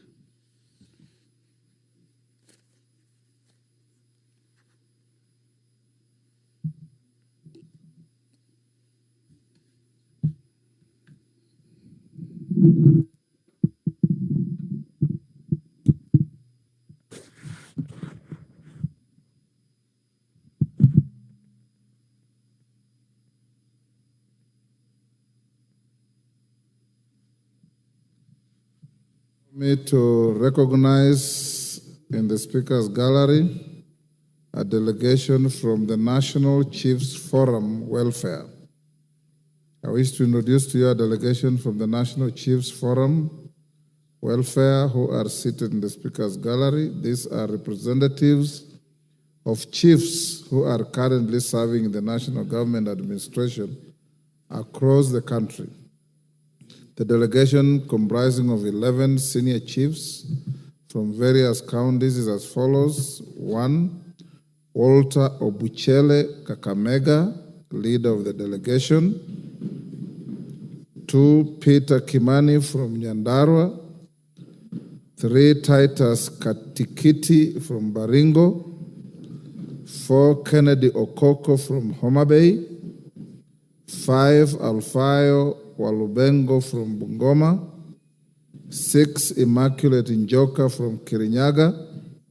7, Margaret Ogamba from Nyamira.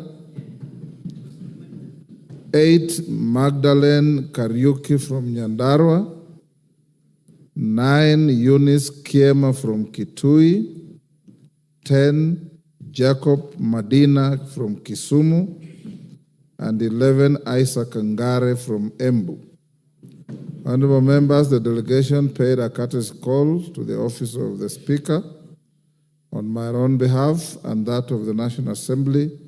I welcome the delegation to Parliament and wish them fruitful engagements. I was requested by the member for Kisumu Town West. Is it East or West? West. Rosa Buyu, you said one of the chiefs is from your place. Thank you, Mr. Speaker, for indulging me. Indeed, one of the chiefs is from my place, Mr. Mudiba, but the reason why I asked to speak, Mr. Speaker, is just to acknowledge the most important work that they are doing in their regions. Mr. Speaker, we know that the chiefs and the assistant chiefs are our first point of contact, or the people's first of contact with the government, and they are doing a tremendous job. In Kisumu West constituency, Mr. Speaker, we've taken it upon ourselves to ensure that the places of work for the assistant chiefs and the chiefs is something that is warm, because that is where they hold their barazas, that is where they are able to meet the people and work for the people. And Mr. Speaker, I just want to take this opportunity and join you in welcoming them and congratulating them for the work they do. Mr. Jacob actually sits as a secretary within Kisumu County or Nyanza region, but in the national sphere, he sits as the coordinator of ICT. And on everyone's behalf, I want to welcome him and thank him for the good job that he's doing. Thank you, Mr. Speaker, for giving me this opportunity. Yes, Irene Mayaka. Thank you, Mr. Speaker. I also want to take the opportunity to welcome our chiefs, and in particular, happily just recognize the only lady who is from my home county of Nyamira, and really give them a warm welcome to observe as we conduct the proceedings of the House. I thank you. She's not the only lady. Oh, okay. Because in the group there are 4. Yes, Honorable Member. Thank you, Mr. Clive. Speaker. I would also, the only lady seated in your gallery happens to be a chief from my constituency, and I would like to take this opportunity to welcome them to the House of Parliament. Mr. Speaker, the role of the chiefs in this country cannot be measured because they really help us in providing security at the ground. And in the Kitutu Masaba constituency, I have taken an initiative of ensuring that all the chiefs have modern and well-equipped offices to enable them serve the people. And I would urge all members of this House to kindly ensure that our chiefs have habitable and offices that befit their service. They serve us, they help us in ensuring that our youths are in line with the ethics and growing up in a proper way. So we would like to support the chiefs and the chiefs' offices in the best way possible, as they are the main persons who are in contact with the people on the ground. Thank you, Honorable Speaker. Mutuse. Thank you, Mr. Speaker, indeed to join you in welcoming the National Chiefs Welfare Association officials and to join fellow members of Parliament in appreciating the important role that chiefs and sub-chiefs play in terms of the delivery of national government services. And to also inform them that this House is very committed in ensuring that they are able to reach the people at the grassroots. We know indeed they do that through the village elders. And their village elders have for the longest time never been remunerated. And it has been left upon the chiefs and sub-chiefs to wonder as to how the village elders will go about their duties. To report that this House has been very keen on ensuring that there is a legal framework to recognize the villages and the village managers who serve under them, and that the government is adequately resourced to remunerate them so that going forward, the chiefs do not have to use their own resources to do government work. So indeed,